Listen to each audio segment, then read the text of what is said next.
Hello guys, this is your friend Naruto Audio Fanfics and we are back with a new fanfic. Which is, what if Tsunade forced Naruto and Hinata to restore the clan? Part 1. And if you enjoy this fanfic then please press the like button and subscribe to my channel for more fanfic like this. And now let's start the fanfic. Tsunade looked out the window of the Hokage mansion. Her village had prospered in the last 2 years since the end of the Fourth Shinobi War. The child of the prophecy had indeed been Naruto, who had ended the war by killing Madara, and bringing Sasuke back. Though Sasuke was being kept in the underground prison, kept from the eyes of the public, Tsunade knew Naruto hoped more than anyone that Sasuke would get out, and be normal again. Tsunade didn't think it was possible, as Sasuke had done too much, seen too much, and killed too many. His mind was messed up, but it was up to Naruto and Sakura to accept it. While Sakura preferred to be on her own anymore, Naruto could not be left alone. Since becoming the village hero, everybody begged for his autograph, offered to buy him drinks, and gave him gifts. Though none of this had inflated his ego, he had noticed it. Every once in a while, she would happen to look out the window, and see a note he would leave on her window when he needed to talk to someone. At first it had been all about how he had lost his ability to use the Nine Tails chakra mode, because he had began to harbor feelings that he tried to deny.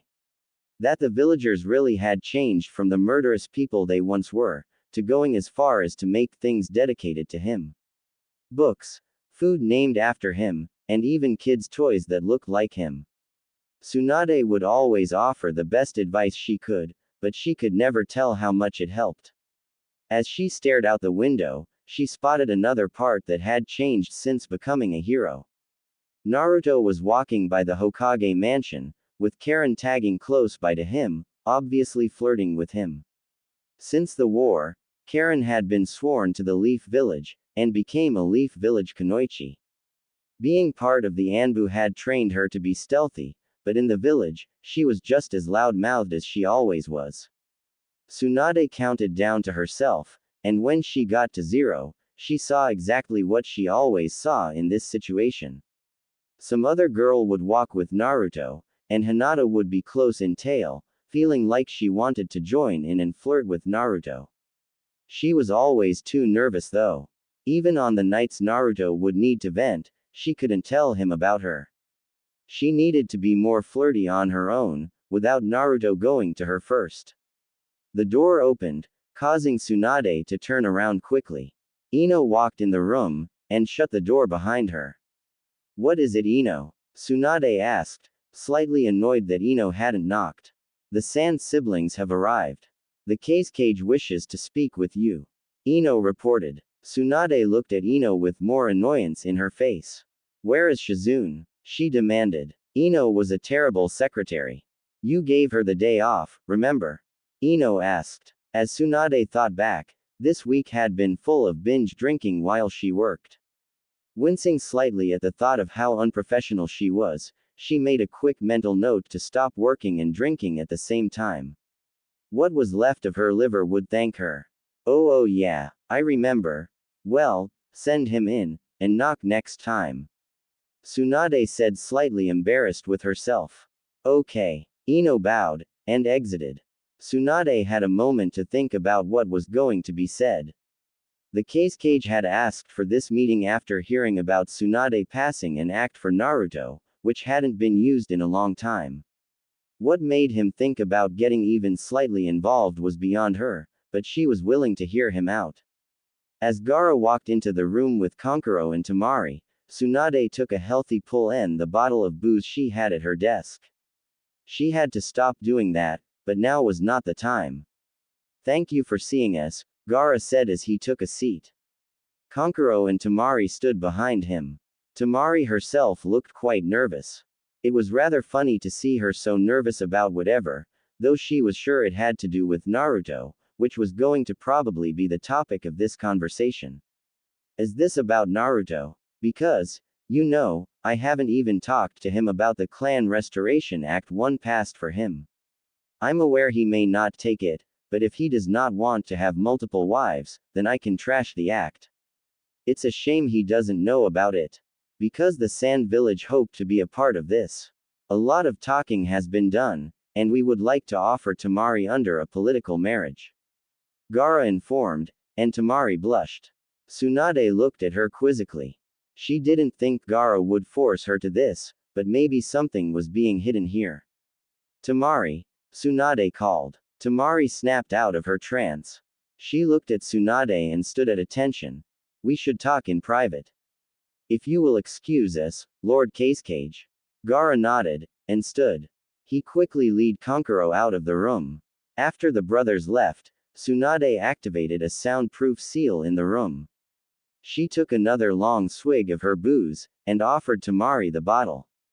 Tamari took it gladly, and finished the bottle, which should have lasted Tsunade another 4 hours of work. After she sat the bottle back on the desk, Tamari sat back and tried and relax. So tell me. Did your village force you into this? Tamari blushed and paused for a moment, feeling awkward about this conversation. They didn't. She breathed deeply, steadying herself. Just act like it's a mission, she thought to herself. I like him. He has always had such drive and passion. I would like to stay here a while and get to know him. You know, you will have a lot of competition for his attention. If he does like you, you will have to share him with other women. Does that bother you? Tsunade asked, accepting her short answer. As long as he loves me, I don't care. I know what I'm possibly getting into. That's good. But what happened to Shikamaru? Tamari paused a moment. Looking angry at first, she looked at Tsunade. That man is too lazy for me. He hates being troubled by anything, and I'd rather have someone who likes life. I see. Okay. As long as Naruto is fine with the CRA, then you are in. If not, I'll ask him what he thinks about the political marriage. Tsunade said, standing to shake Tamari's hand. Smiling, Tsunade brought down the barrier, and went to the door. Gaara was standing patiently, and Konkuro was asleep on a waiting chair.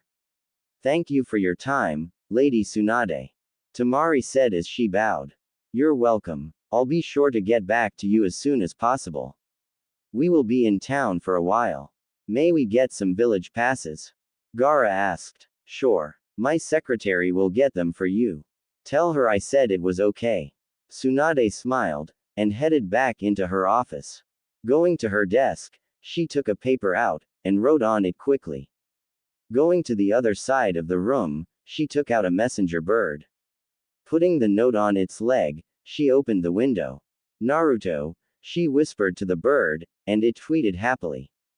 Flying from her, it took off toward the specific person. XXX. Naruto walked around happily, having people talk to him as he passed. Naruto liked the recognition he got from everybody, though it did bother him sometimes. What really bothered him was how the women of the village seemed to change their tone so quickly. Though the one that was tagged to him now had always acted like such. Let's go eat, Karen said, holding onto his arm. Her holding onto him never bothered him. He liked her a bit, and he liked the jealous looks some people gave him. He felt bad liking the jealous looks, but it was hard not to. Naruto was just about to answer her, when a messenger bird came down, and landed on his shoulder. He recognized the bird as being one of the Hokages and took the note off its leg. He looked to the note.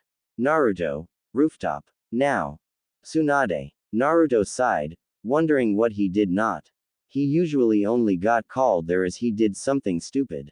He looked to Karen, who was trying to seem like she wasn't interested in the note. Even though they weren't dating, Karen got jealous easily. It was very funny to see. I gotta go. Tsunade wants to see me. Naruto said to Karen. Karen puffed her cheeks stubbornly, and sighed. We can go eat another time. Promise. Naruto stated, holding his pinky out. Karen smiled, and pinky shook. You know, if Tsunade were younger, I'd say you were cheating on me. Naruto smiled, and shook his head. We're not dating, and I'm not with Tsunade. I call her Granny for God's sake. Naruto informed and laughed. Karen blushed, and turned her head stubbornly. She didn't like him bringing up them not dating. As Naruto turned to walk away, Hinata quickly hid. She hated not feeling able to approach him. As she stood, knowing he was walking her way, she thought about how weird she felt, following him all the time. She wasn't a little kid anymore. It was creepy now. Well, she thought. I could ask him now. As he walked by her, Hinata stepped out, and closed her eyes tightly as she yelled. Naruto. I'd like to ask you. Not now, Hinata. Gotta go to Suon's. Naruto said deep in thought, cutting Hinata off. Hinata felt crushed, standing completely still. I should have known. The bird was for him. I should have recognized it. Hinata thought to herself, completely crushed. Better luck next time, Karen said, popping up behind her. Hinata screamed in terror from being scared, and fell down. Just so you know, though, I'd be okay with you two going out. You're cuter than I am. I would stand no chance. No, I wasn't going to ask him out. Hinata yelled in her, though lying, defense. Please don't act like you weren't following us. I could sense you following us this whole time. Karen whispered. I'm sorry. It's okay. I know you have liked him a long time, but you gotta act like you just tried, but try again. Karen encouraged. He has to say yes eventually. XXX. Naruto got to the top of the tower to see Tsunade looking over the railing. As she looked over the village, Naruto walked up, and stood next to her. You wanted to see me? Yeah. Naruto, what would you think if I told you that I told you, hypothetically, I passed a clan restoration act for you? You would have to tell me what a clan restoration act is. It's exactly what the name implies. Tsunade yelled in aggravation over his continued stupidity. Have you ever heard of polygamy? No. Multiple wives. Ah, Naruto said, and paused quickly. He thought for a moment before saying anything. Wait, you want me to have multiple wives? I'm asking what you think of the idea. Oh, Naruto sat by Tsunade, and took the time to think. If you don't like it, there is this. Tsunade stated, handing him a folder. Naruto read the tab, which said Naruto, political marriage. Political marriage? Naruto asked, shocked. You can look in it if you want. It may ruin the surprise, for you at least. Well, it has to be Tamari. Naruto said, surprising Tsunade. Wow, you figured that one out. I only know one girl from another village. It was easy. Naruto smirked. Tsunade groaned in annoyance. I need to think about both. Naruto murmured. She is here. She wants to get to know you better. She knows she likes you. Not love obviously, but likes. I thought she liked Shikamaru. I thought the same thing. But they fell apart some time ago, I guess. You don't need to answer anytime soon, but I hope it's within a month. Remember, you don't have to marry anyone, if you say yes, on the spot. I know. I don't know, it feels strange to think about. We have talked about stranger things. Stranger to me at least. What do you think about it? I think, from a man's standpoint, it is like a dream come true. I'm surprised any man would think about it, but you aren't just any man. Do you think I should? From a Hokage's standpoint, yes. You would be saving two clans. As a person, I can't make that decision. What bonuses would I be getting out of it? Besides several wives? Tsunade asked, surprised he would ask the question. Though I guess that could be a punishment too, if you didn't play your cards right, well, you would be part of the Shinobi Council. Besides that, you would receive a clan home.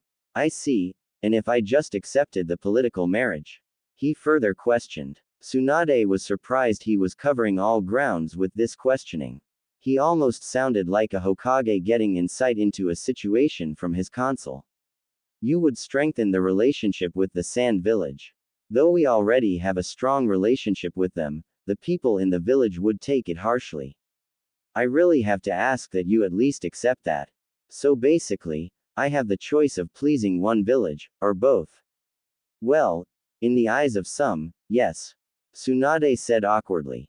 Though that is a very straightforward way to look at it. Think of it like this. How many girls do you know that would be crushed if you were suddenly ripped from the market? Well, Naruto mumbled. He instantly went through the list of women who treated him differently, or at least like they were into him at all. How about this? We could say you are accepting the Clan Restoration Act, and see who wants in. Accept the political marriage, and go on with life for now.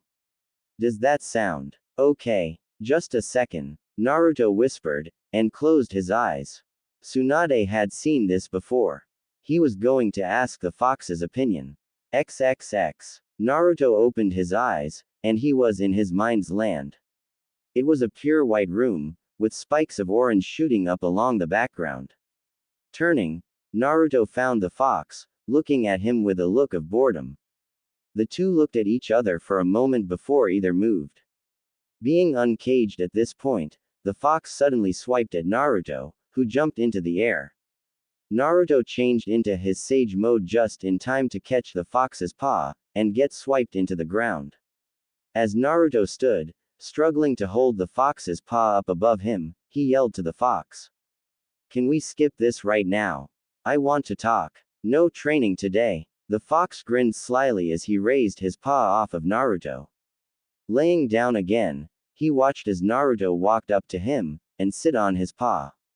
What do you think about what Tsunade is asking of me? The fox looked at Naruto for a moment, and sighed. I would have thought you would have liked the idea of several wives.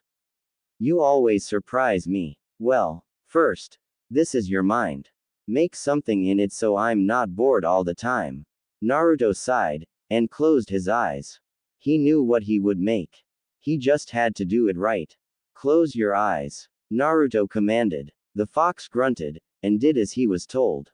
When Naruto opened his eyes, the space looked like a giant version of the Leaf Village. The fox opened his eyes when he felt Naruto crawl to the top of the fox's head. Looking around, the fox sighed. Of course you make it look like the village. You really are Hokage material. Everything looks like it does when I see things through your eyes. So what do you think? The fox walked around in the large village, that was sized to make it seem like he was the size of a cat. The fox sighed yet again.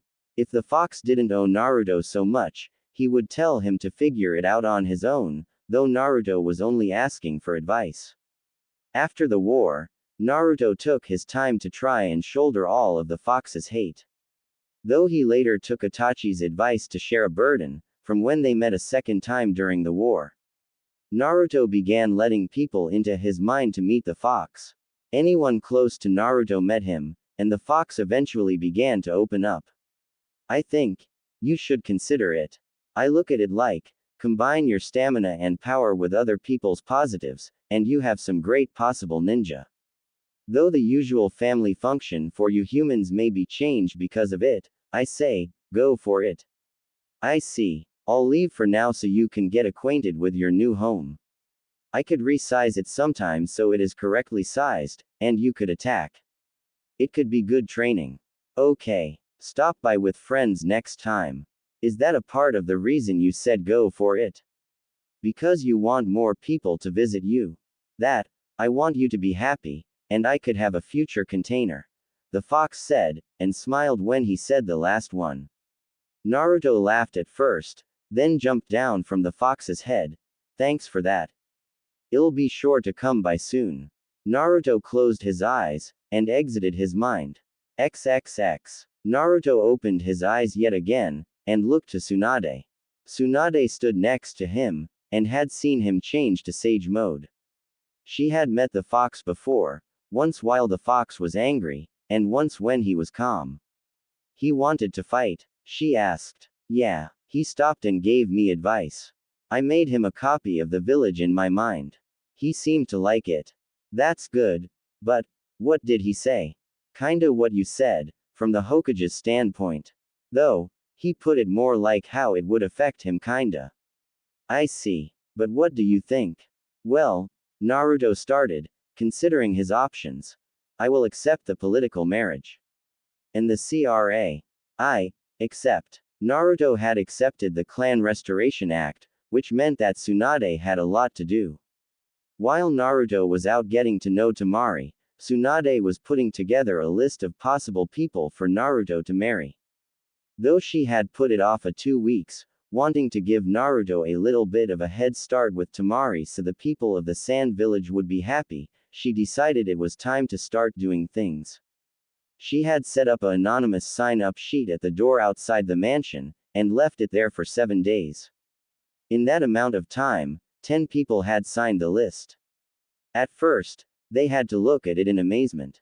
Then again, he was a hero. Besides that, several other political marriage contracts had come in, some from within the village. The Hyuga clan had been the first to put a couple out, offering both Hinata and Hanabi Hyuga. After that, the Yamanaka clan had been the second, offering up Ino. Other villages had sent contracts also, one coming from the Lightning Village, one from the Mist, and several from the Hidden Stone Village. Tsunade felt cautious over who to pick from the Stone Village, as some of Minato's greatest enemies had been from that village. A knock at the door signaled the start of the meetings. This one was going to probably one of the strangest, as it involved the fate of a 12-year-old girl. Come in, Tsunade commanded, and in walked the first appointment. The head of the Hyuga clan, Hiashi Hyuga, walked into the office. In tail were Hinata and Hanabi. Hinata looking nervous as ever, and Hanabi looking as confident as always. Thank you, Lady Tsunade. Hiashi murmured as he sat in the chair in front of the desk. Hanabi and Hinata sat to either side of him. First off, why Hanabi? I will answer that, Hanabi called as she stood up. Tsunade looked to Hanabi with a slight look of surprise. While Hanabi was young, she sounded very mature. Go ahead, Hiashi stated, giving her a nod. Tsunade disliked his position in this. The two girls should have come alone, rather this getting turned into a possible council meeting between the two elders. Naruto has always been so nice to me. There were times where he would buy me things if I had forgotten my money. I know it was really a matter of right place, right time. Still, he would bring me gifts just because it was a nice thing to do, and he wanted to be friendly. Though there was no intentional romance from him, I still felt like I was growing to love him. I've always known my sister has loved Naruto, which is the only reason I held myself back. Now that he is up for the Clan Restoration Act, I can actually tell him how I feel. There was even a time where he took me to get dumplings. While I know it meant nothing, I still view it as my first real date. Tsunade paused for a moment, thinking about Hanabi's statement. She definitely meant it. Tsunade just couldn't decide if it was okay that such a young girl might get married. I have a problem with your age though. Under the Clan Restoration Act, any girl over the age of 12 is allowed. Hiashi instantly insisted. Tsunade looked back to him, thinking once again that he should not have been there. She is the younger sister, and, if she is not put in this, she will receive the caged bird seal. The only reason she hasn't got it yet, is because I have fought a rule that is sure to be passed, saying that only one person per generation can be without the caged bird seal. The entire Hyuga clan is behind it. And there it was. Though he always seemed mean to his girls, to her at least, he showed his reason right there. He was always looking out for them, and trying to protect them in the long run. Hinata never needed the intense training Hanabi received because Hinata would always have the branch of the clan to protect her. This was the easiest way to make sure his daughter would escape a life of possible torture. I see. Tsunade knew Naruto would have fought it if there had not been a good reason for him to marry her. This was going to be the reason Naruto was going to accept her. Now Hinata. Hiashi started, allowing her to stand before he started to speak, but was instantly cut off by Hinata herself. Father. Could I please speak to Lady Tsunade alone? Hinata asked awkwardly. Hiashi looked at Hinata for a moment, then sighed. Suddenly standing, he left. Hinata sighed, thinking that when he stood, he would strike her. Go ahead, Tsunade said after Hiashi left. Hinata took a deep breath, and did her best. I have always loved Naruto in some way since I was young. He always inspired me to try harder, he always looked out for his friends, always stuck up for me, always helped me. Hinata said, blushing so hard her face looked like a tomato. She played with her fingers as she talked, obviously more nervous than Tsunade expected. Tsunade had always known Hinata loved the village hero, even back when he was the bane of the village. That's enough. I know all of that, Hinata. You can sit. You are one of the people that I was going to tell Naruto he should pursue even if you didn't show up. I'm sure he is going to pick you. That was enough of a promise that she would marry her love, and Hinata passed out. Hanabi looked at the body on the ground for a second, and walked over. As she tried to wake her sister, Tsunade took the moment to speak to Hanabi with her father still out of the room. I will strongly suggest he accept you too. If, for nothing else, then for your own sake. You have plenty of time, however, to convince him of your love. Tsunade informed. Thank you, Lady Hokage. As Hanabi kept trying to revive Hinata, Tsunade couldn't shake the feeling this was going to be a long day. XXX with Naruto and Temari XXX. Naruto jumped through the air, following Temari as close as he could. The two had been dating for 13 days, and had started to get along really well instantly. Temari was able to understand Naruto easily because a lot of what happened to him had happened to her own brother. Naruto couldn't understand why she liked him so much, but knew that if he was going to be married to her and several others, he needed to be able to create bonds quickly, as the act would have to be viewed as upheld as soon as possible. Getting to spend time with Temari was nice though.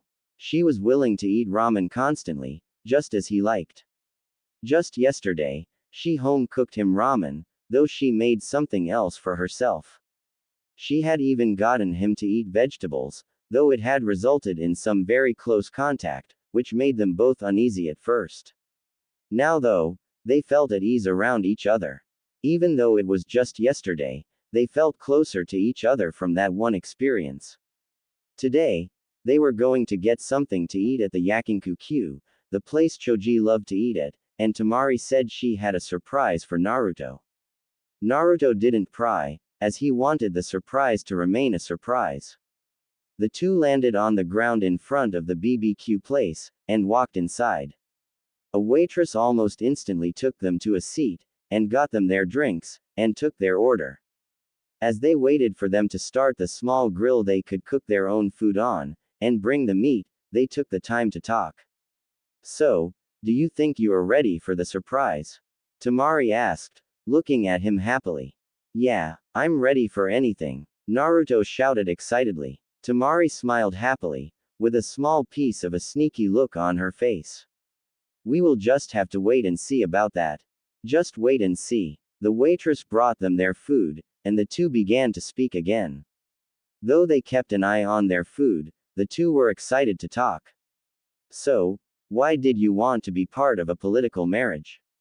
Naruto asked. If it would have been anyone else, I think I would have stayed away from the idea, but you have always been nice to people, when people have been mean to you. You are able to overcome great odds when everyone tells you to give up and it's hopeless. You have always been willing to help anyone who wants or needs help. You have helped my brother so many times, and when I heard you were becoming part of the CRA, I knew I had my chance to at least get to know you, rather than having no chance at all due to me hardly being around, and all the other attractive women here. Temari had stopped speaking, and felt a hand on hers. Looking down, Naruto had taken her hand in his, holding it tightly. Smiling, she looked up to Naruto. Why did you accept the political marriage? Temari finally asked. Naruto twitched a bit, and rubbed his hand through his hair. Well, at first it was to strengthen our village's bonds. Then, well, we started hanging out. At first, it was getting to know you, but I really like you now. I mean, it's not love yet, but I think it will come. I'm glad I accepted the marriage. Temari smiled, and held his hand for a moment longer. They would have to eat their food before it burnt. XXX in Tsunade's office XXX. So why did you two come together? Tsunade asked the two kunoichi who sat before her. Both Ino and Karen had walked into her office at the same time. While it didn't surprise Tsunade that they both had signed up to be part of this, she didn't expect the two to come busting into her office, like they usually did, fighting with each other as they came in. Well, I had the first appointment, Karen instantly said. And I didn't want her getting the appointment ahead of me. Asuma told me before he died never to let my rival win, and since Sakura has barely been seen by anybody, Karen took up the role of being my rival. Ino inserted. Tsunade sighed, but decided the day would go faster, stating she would have a lot of the suspected list taken care of right away. Though there was a lot more to do, she felt it would be better in the long run. Fine, another joint appointment, so, one at a time please, explain why you want to be with Naruto. Go ahead, Ino said, sounding too sure of herself. Fine. Lady Tsunade, I'm sure you have seen Naruto and I walking around the village. He always smiles when we are together, he has saved my life, brought me here, and he insisted I become a Leaf Village ninja. My life, for the past 2 years, is all thanks to him. I'd be insane if I didn't love him even a little. Alright.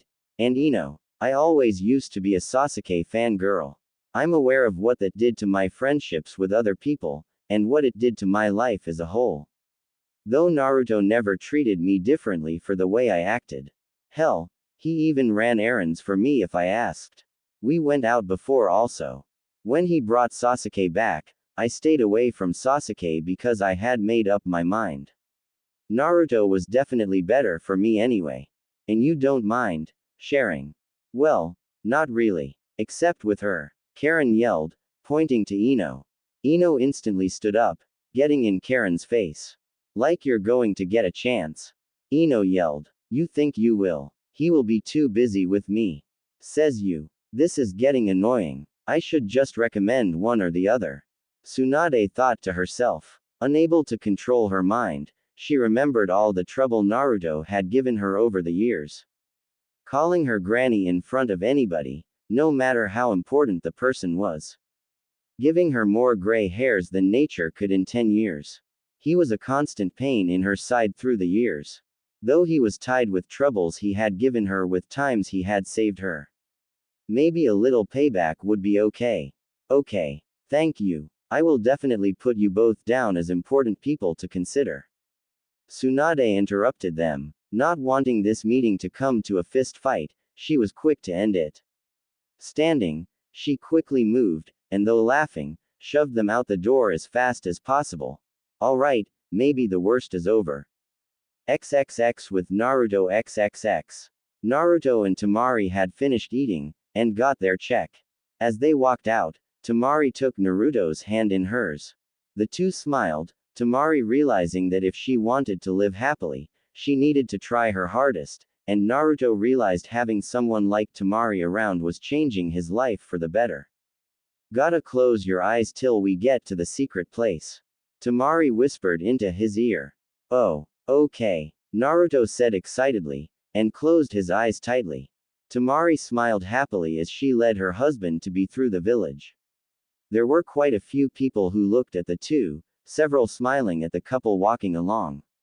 As they walked along, Temari reached her destination.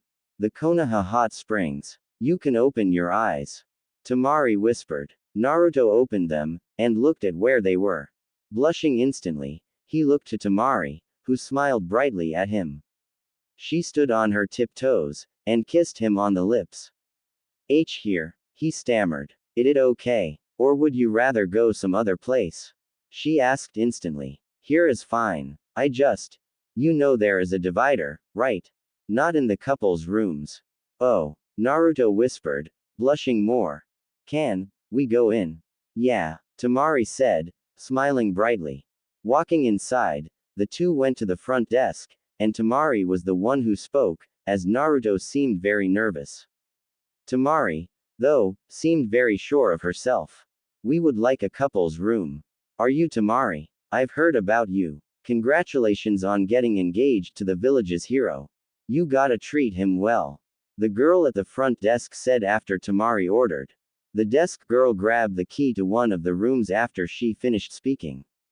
Of course. He has always been good to me. So I have to be good to him. The desk girl took them to a back room, and unlocked it. Filling the center tub with hot water, she started to coals, and poured water on them, steaming up the room instantly. She turned back toward them when she was done, and smiled. Changing rooms are on either side of the room. We ask that you keep things clean in the changing rooms, and dirty out here, she said, implying the obvious. Tamari and Naruto looked at each other. XXX with Tsunade XXX. Tsunade was almost done with the meetups. She had just met with Samui from Kumo. Tsunade didn't trust her. She was a cold person, who had the body Tsunade wished she had when she was 20. She seemed to only respect Naruto under the means he was powerful. Sadly, because it was the only political marriage contract from Kumo, she reluctantly accepted it. Iwa had sent a couple people for Naruto, saying he was welcome to dismiss any of them. Kuretsuchi was the only one she had agreed to, as the other ones were openly against the Leaf Village, to her face. Kuretsuchi probably disliked the village, and would probably butt heads with some of the other girls, but she was more manageable. That, and if they had the third Tsuchikage's grandchild, they could probably use her as a ransom if she became too much to deal with. At the end of the list was the person offered from the Mist Village. Ren Yoshida was her name, and she was a hunter nin before accepting to be an offering for the political marriage. Besides being part of the Anbu for her village, she did missions as one of the 7 swordsmen of the Mist. While Tsunade doubted they would send her with her sword, maybe it would show the Mist Village's dedication to the Leaf to entrust them with one of the swordsmen. Tsunade sat back, waiting for Ren to arrive. After this, she would have to wait 2 hours for Naruto to arrive, and see who she recommended. Maybe the waiting would be a good time for a nap, it had been a long day. Lying her head down on the desk, she closed her eyes, and started to drift off to sleep. Shizune was back today, and would wake her when the next person came. Tsunade had barely felt sleep start to take her when the door opened, and Tsunade woke up with a start. At the door was Shizune. Tsunade sat up slowly, and rubbed her eyes. Grabbing the bottle on her desk, she tried to take a drink, but remembered too late that the bottle was empty. Sighing, she sat the bottle down. You have another person here for your interview, Shizune said, throwing another bottle to Shizune. Tsunade's jaw dropped in shock. Shizune had never supported her drinking while working routine. Maybe, she was doing a good deed and deserved something for it. She wasn't sure. Thanks. Send her in. Right. Tsunade had just taken a big gulp of her new drink, and the last appointment walked in. Ren was 5 feet 2 inches and thin, with pale and lovely skin. Tsunade liked the look of her. She had smaller than Tsunade, which was completely unrelated to her liking Ren. The girl looked shy, but was obviously hiding an interior strength. No one who was shy and timid could survive as a hunter nin. Hello, Lady Hokage. I'm pleased to meet you. Ren whispered. Tsunade smiled, and waved her to a seat in front of the desk that quite a few girls had sat in that day. Ren sat down, and looked around the room. Before we start, I have a question. What are the plans with your swords? Ren looked at Tsunade for a moment with a look of surprise, and rubbed her head, smiling. Finally, those things. They will be here with me if my political marriage contract is accepted. Though, as was in the stipulation, I may have to go back to the village once in a while. I still have missions that I need to be a part of with the swordsman, is that okay? In the past this would have been a problem. But she didn't see it as a problem considering Konoha and Kiri were on very friendly terms already. What secrets could there be that she would bring back to the Mist Village? That's absolutely fine. I expect some of the other out-of-village girls to visit home also. There is no problem. Ren seemed relieved about that, and seemed to relax a bit. Thank you. Now, about Naruto, Why do you think you would be a good wife for him? Well, I'm new to this whole relationship thing, but back in the war, he saved my life. I'm sure I was just another face to him, but it was obviously a big deal to me. When my village heard about the Clan Restoration Act being passed for him, I decided what better way to thank him than to giving my life to helping him rebuild his clan. I see. Tsunade liked the answer. It was honest, like a lot of the reasons so far, and it showed that she did like Naruto. Also, I can summon tigers, and my elements are lightning and water, Ren quickly added. Tsunade internally sighed. That had nothing to do with her relationship with Naruto, but whatever. Alright, we will have plenty of time to become good friends, but for right now, I think that will be all. We will be accepting your marriage contract, so gather whatever things you want from your village, and be ready to move into the new clan house. Thank you, Lady Hokage. I look forward to my new life. Ren stood up and left, leaving Tsunade with a feeling that Ren was not going to have any problem fitting in with Naruto. She did feel bad about all the internal attention struggles that were going to take place, but it was something he would have to learn to deal with. XXX at the hot springs room XXX. Naruto walked from the changing room nervously, and looked to the changing room that Temari was in. At some point within the next hour, he was probably going to see her.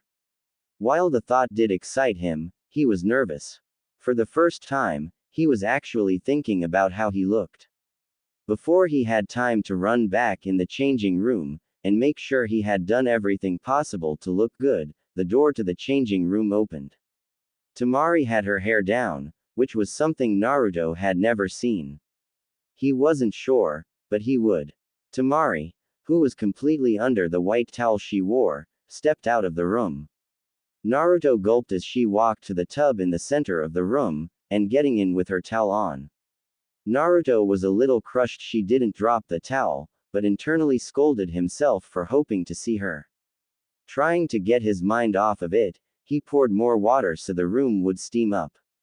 He was successful in making the room steam up a lot, so much to the point that it became hard to see.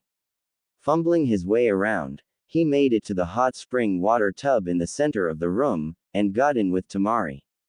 This feels good. Temari sighed, moving to cuddle up with Naruto. Naruto wrapped his arm around her shoulders, and sat back. Though it was awkward, he tried to relax. Time to get rid of this. Temari took the towel off, and tossed it behind her. Naruto tensed, and knew that relaxing was out of the question now. Temari moved closer to Naruto once again, and laid her head on his shoulder. It was quiet for a moment, and Naruto could feel himself blushing. Do you want me to put my towel back on? Temari asked after a minute. Naruto shook his head, but decided to vocalize his answer. No. I actually hoped you would. Temari put a finger to his lips, understanding his nervousness in the situation. She knew what he was trying to say, and was happy he was trying to vocalize his hope that she would have taken the towel off. It made her feel attractive. Would you take your towel off? She asked. Why yeah. Naruto pulled the towel off of him, and tossed it aside. We're in a hot springs tub, together, and I can feel her skin. Naruto thought to himself, unable to get the thoughts out of his mind. The two sat in the hot water for a little longer before either of them talked or did anything. Naruto. Temari whispered, showing the feeling of anticipation in her voice. Yeah, I want to try something. If I go too far, stop me. Okay. Temari sighed, and moved. Getting up, she quickly moved so she was sitting on Naruto's lap with her knees at either side of his waist. Naruto suddenly tensed again, feeling her pelvis rub against his manhood. She moved her head closer, and kissed him passionately, rubbing the sides of his chest as she kissed him, feeling his muscles. Teasing his lips with her tongue, she forced herself into his mouth. After invading his mouth, she broke their kiss, and looked him in the eyes, smiling.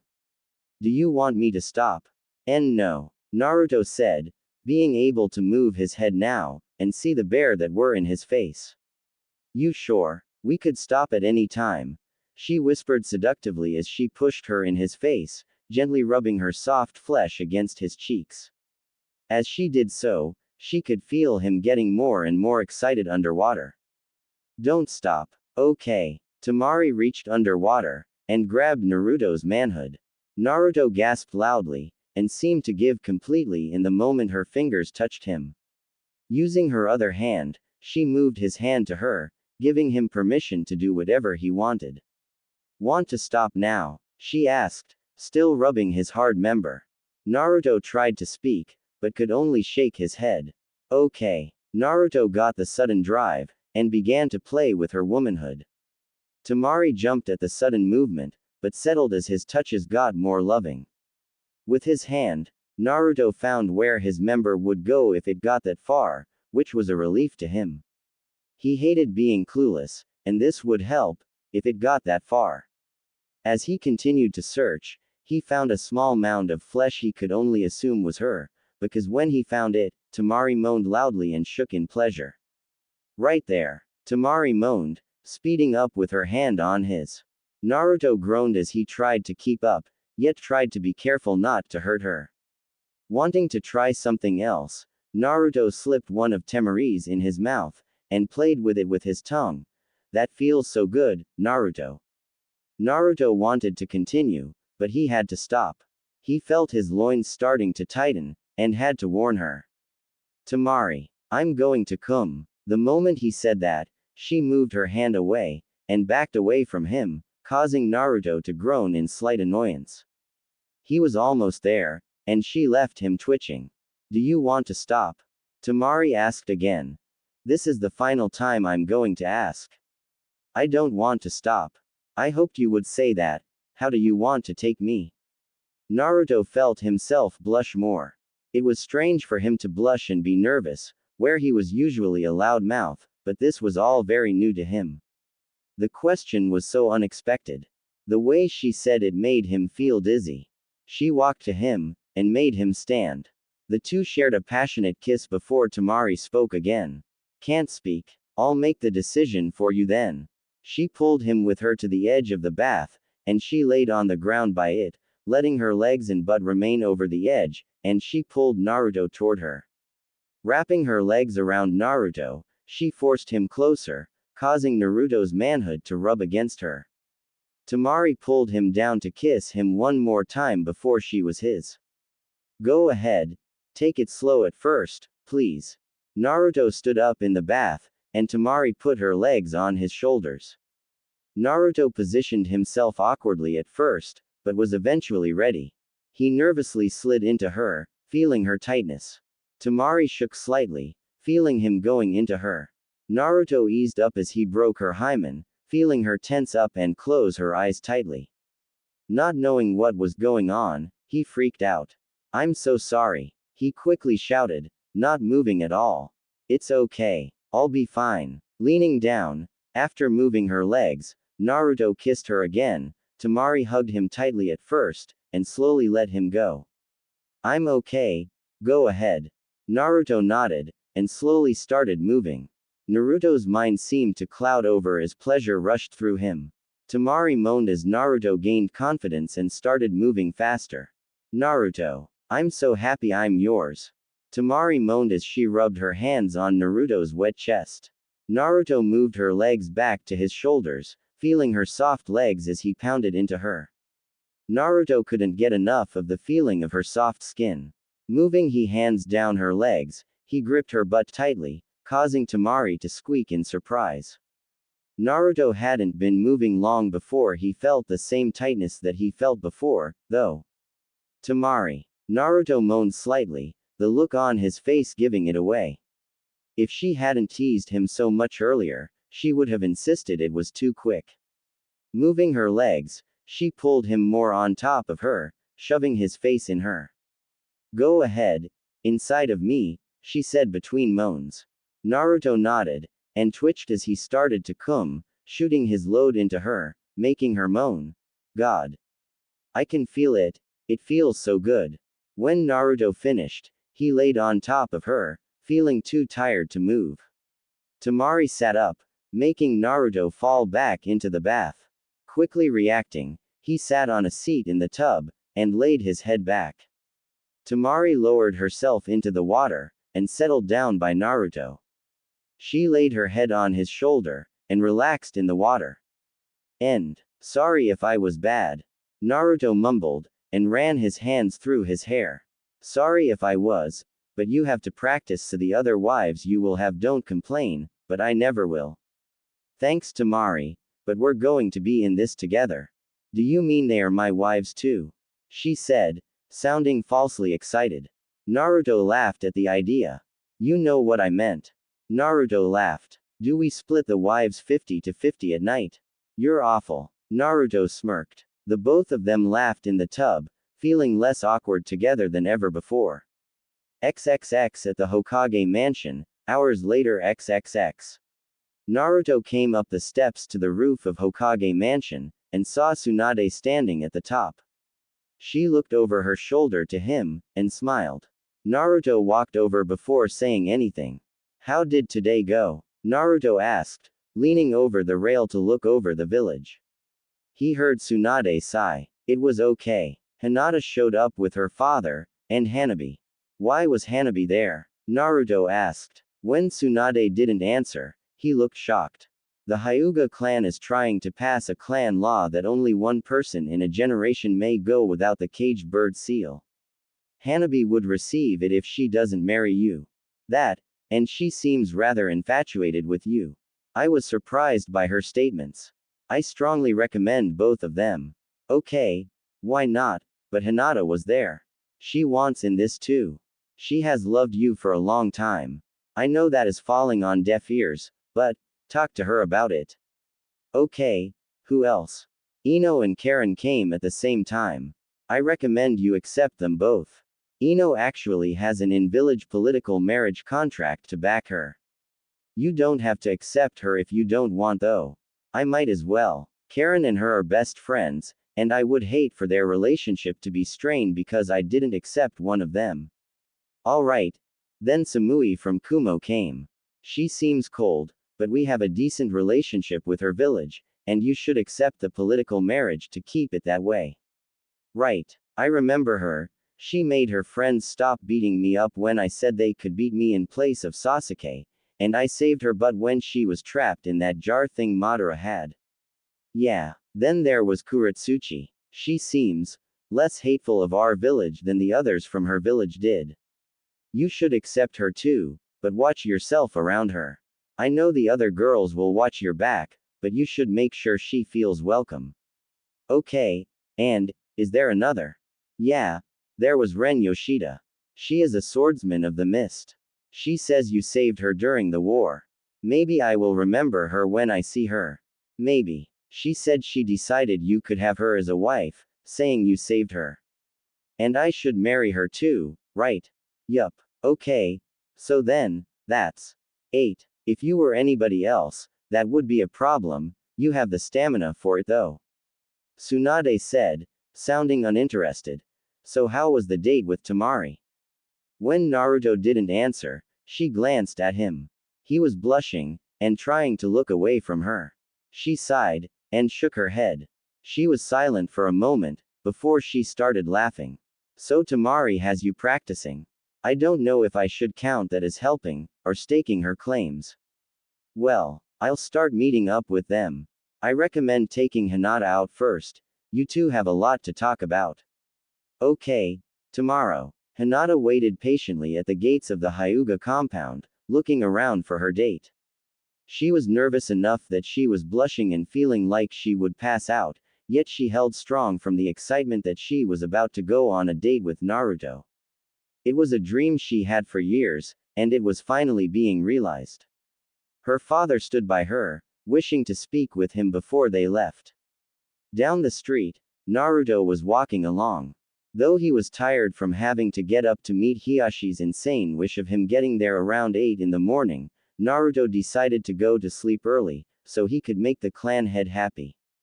As he got closer, he saw them look to him. Hiyashi didn't change his expression, but Hinata seemed to almost faint, which she did do a lot. Namikaze. Good to see you. Hiashi said as aggravated as ever. Hiashi noticed Naruto instantly look nervous, and decided to try smiling to make things less awkward. To Naruto, the smile looked villainous. Like he planned some evil against him. Seeing the shocked and scared look on Naruto's face, he erased the smile from his face, looking almost embarrassed he had tried. Naruto looked at Hinata, and she looked at him. The instant their eyes met, she quickly looked away, blushing heavily. She was now absolutely unsure she was ready for this date. She had hoped she would have been strong enough for this, however, she was not. Bo, I want her back before 9. Just because you two will be married does not mean you are. Hiashi demanded. Naruto nodded quickly, causing Hiashi to sigh. Naruto, I was trying to instigate you to argue with me. There will be times when we will argue, as I will be your father-in-law, and someday if you become Hokage, I will be part of your council. Oh, okay, Naruto said, slightly weary as Hiashi held his hand out, and a house helper who had been hiding handed him a duffel bag. Keep her tonight. I hate the idea of her ever sleeping in a bed with anyone but herself because I am her father, but I realize it will happen. Handing the duffel bag to Naruto, Hinata stared at the bag in disbelief. Feeling faint, she shook her head quickly, and leaned against a wall for support. Naruto himself couldn't grasp the situation. Are you serious? Naruto asked in disbelief. I am. Now, go, Hiashi said. When they stood around still with dumbfounded looks on their faces, Hiashi got annoyed. Go. The two took off in fright, and ran together. Though they didn't go very far, the two made it out of sight of Hinata's seemingly crazy father. As they stopped, the two looked at each other. Hinata quickly looked away, blushing. Naruto smiled his usual fox grin as they walked. Well, we have all day, what do you want to do? Naruto asked, breaking the silence. Well, we could get our ramen. Hinata murmured. She internally kicked herself, hoping that now that they were going to go out, and were already engaged, she would be able to talk to him without having any more problems. No such luck. You want to? The excitement in Naruto's voice was so obvious, people in the village looked over to see what the hero was so excited about. Hinata did not pick up the excitement, because she was too busy being nervous. If you want. Sure. I always want ramen if I can get it. Naruto wrapped his arm around Hinata out of friendship, for being such a good friend, and wanting to lead her to the ramen shop. Hinata took in another way, saying they had a bag with her things in it so she could stay the night at his house. Plus, they were engaged. Hinata felt her legs starting to weaken, and felt as though she were going to pass out. Feeling sick about always doing this, and wanting to break the cliché of her life, she moved away from Naruto, and needed to change the subject so he wouldn't ask why she moved. The best thing she could come up with made her kick herself again after she said it. Why don't we drop my stuff off at your place? Wanting to kick herself, she didn't see Naruto's expression change to shock. Hinata was too busy fidgeting to notice Naruto had started to sweat, remembering he had never bothered to clean his place. If he would have known Hinata would be staying the night, he would have made an honest attempt to clean up. Quickly making a hand seal, he created 4 shadow clones, and the group dashed off as fast as they could. Hinata snapped out of her thoughts when she saw Naruto run away, but then saw there were 4, and the real one was standing by her still. Let's take our time, okay? Hinata nodded in slight confusion, but went along with him anyway. XXX in the Hokage's office XXX. Tsunade was relaxing in her office when she heard the noise of 2 people rushing up the stairs to her office, fighting with each other the whole way up. The only reason she knew what it sounded like is because 2 of the village's kunoichi frequently entered her office, without knocking, fighting the whole way to her office. Tsunade had time to take a large drink from her bottle, and make her desk look nice before the rivals would burst into the room.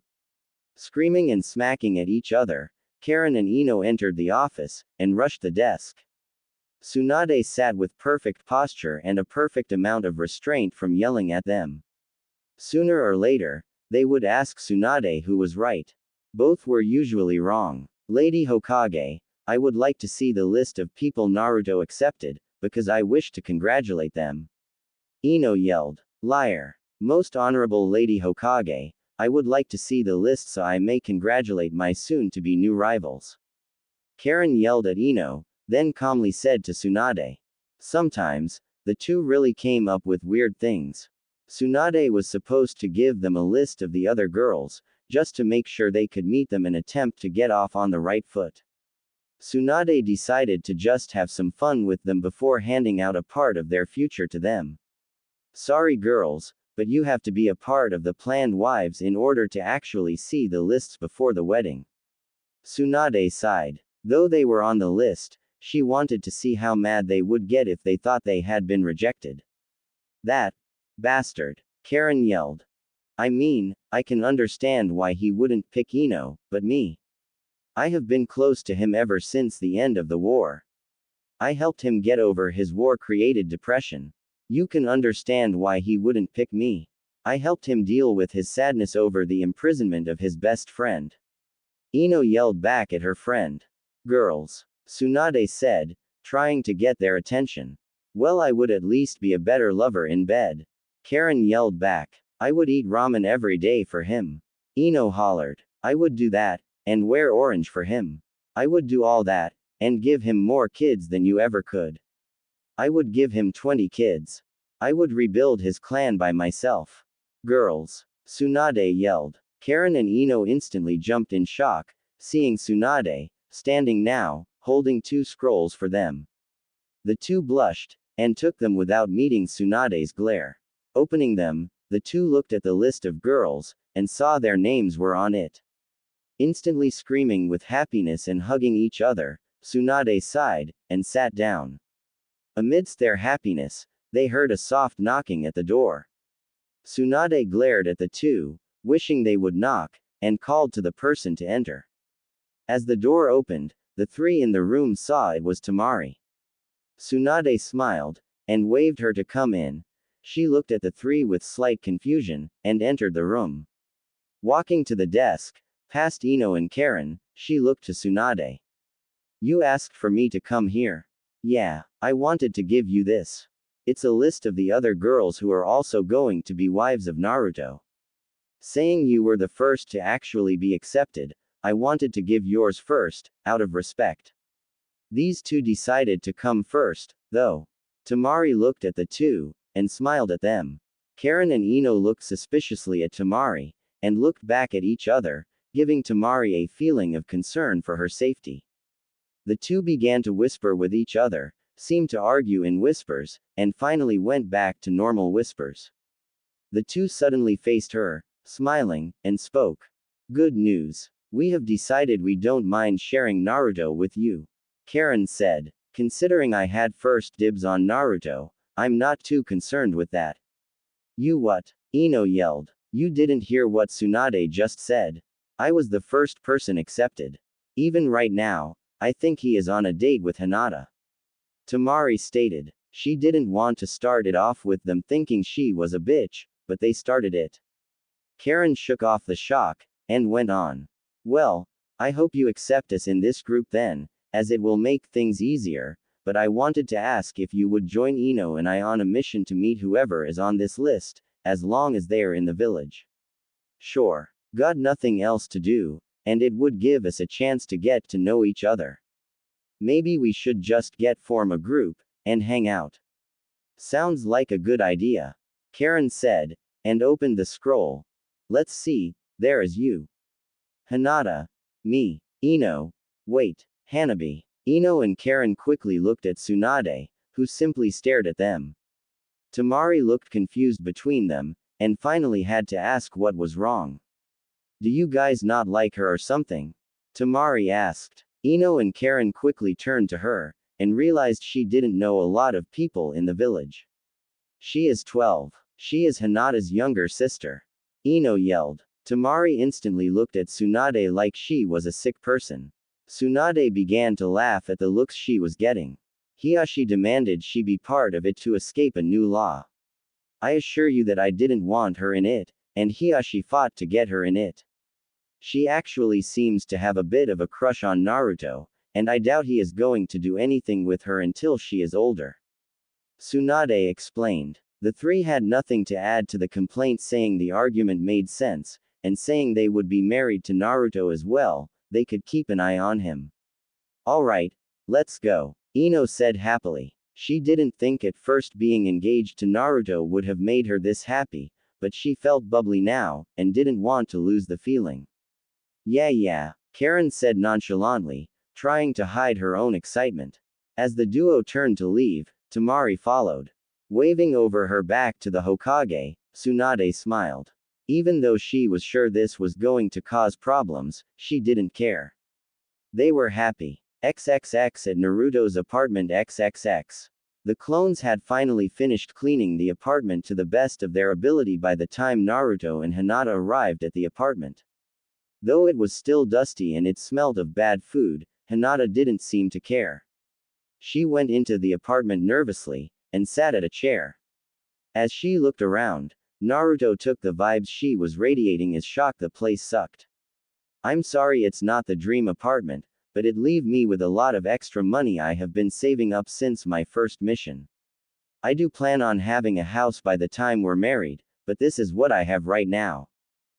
That's not it. I mean, it does smell, and it is dusty, but it is your home.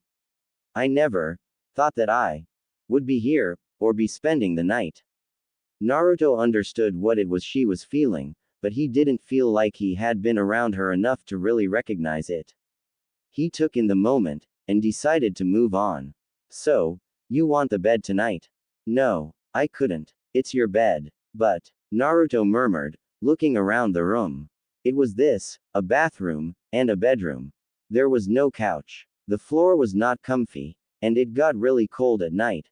I can sleep on the floor, there isn't any other place to sleep really, and the floor gets cold. Your dad would kill me if I brought you home in anything but perfect condition. Naruto. Hinata whispered, feeling color brighten up her face as she had the obvious idea.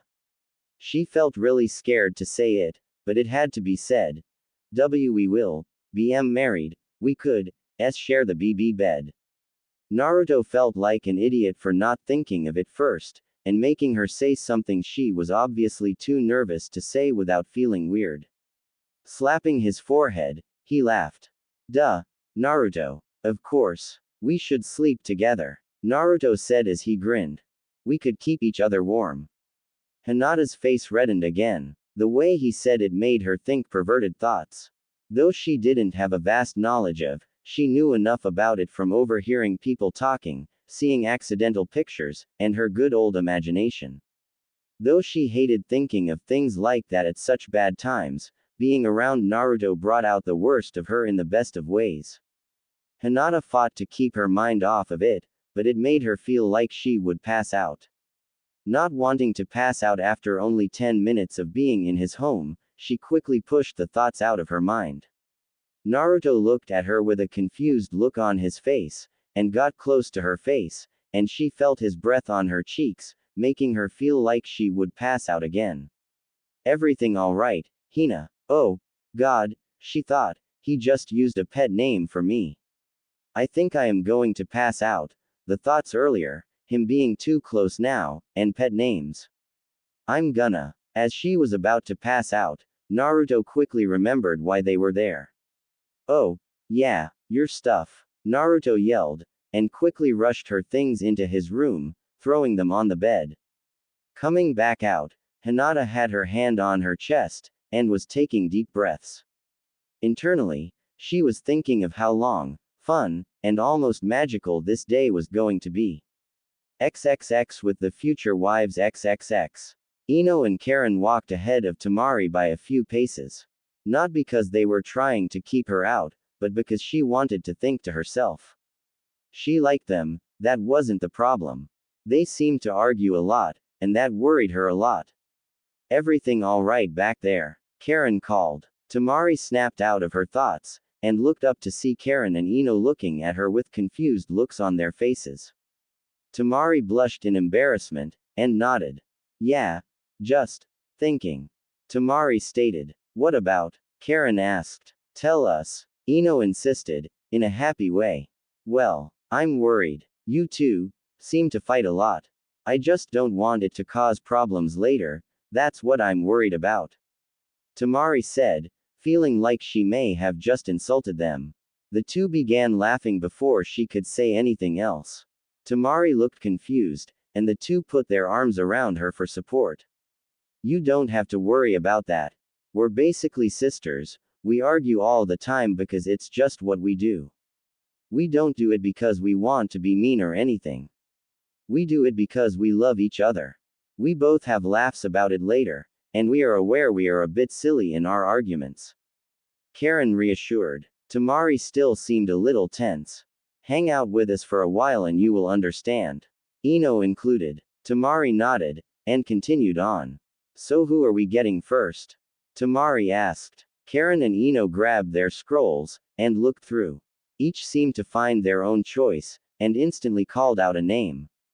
Hanabi. Ino yelled. Ren. Karen yelled. The two girls looked at each other, and Tamari could tell the sparks were going to fly as the two were about to clash.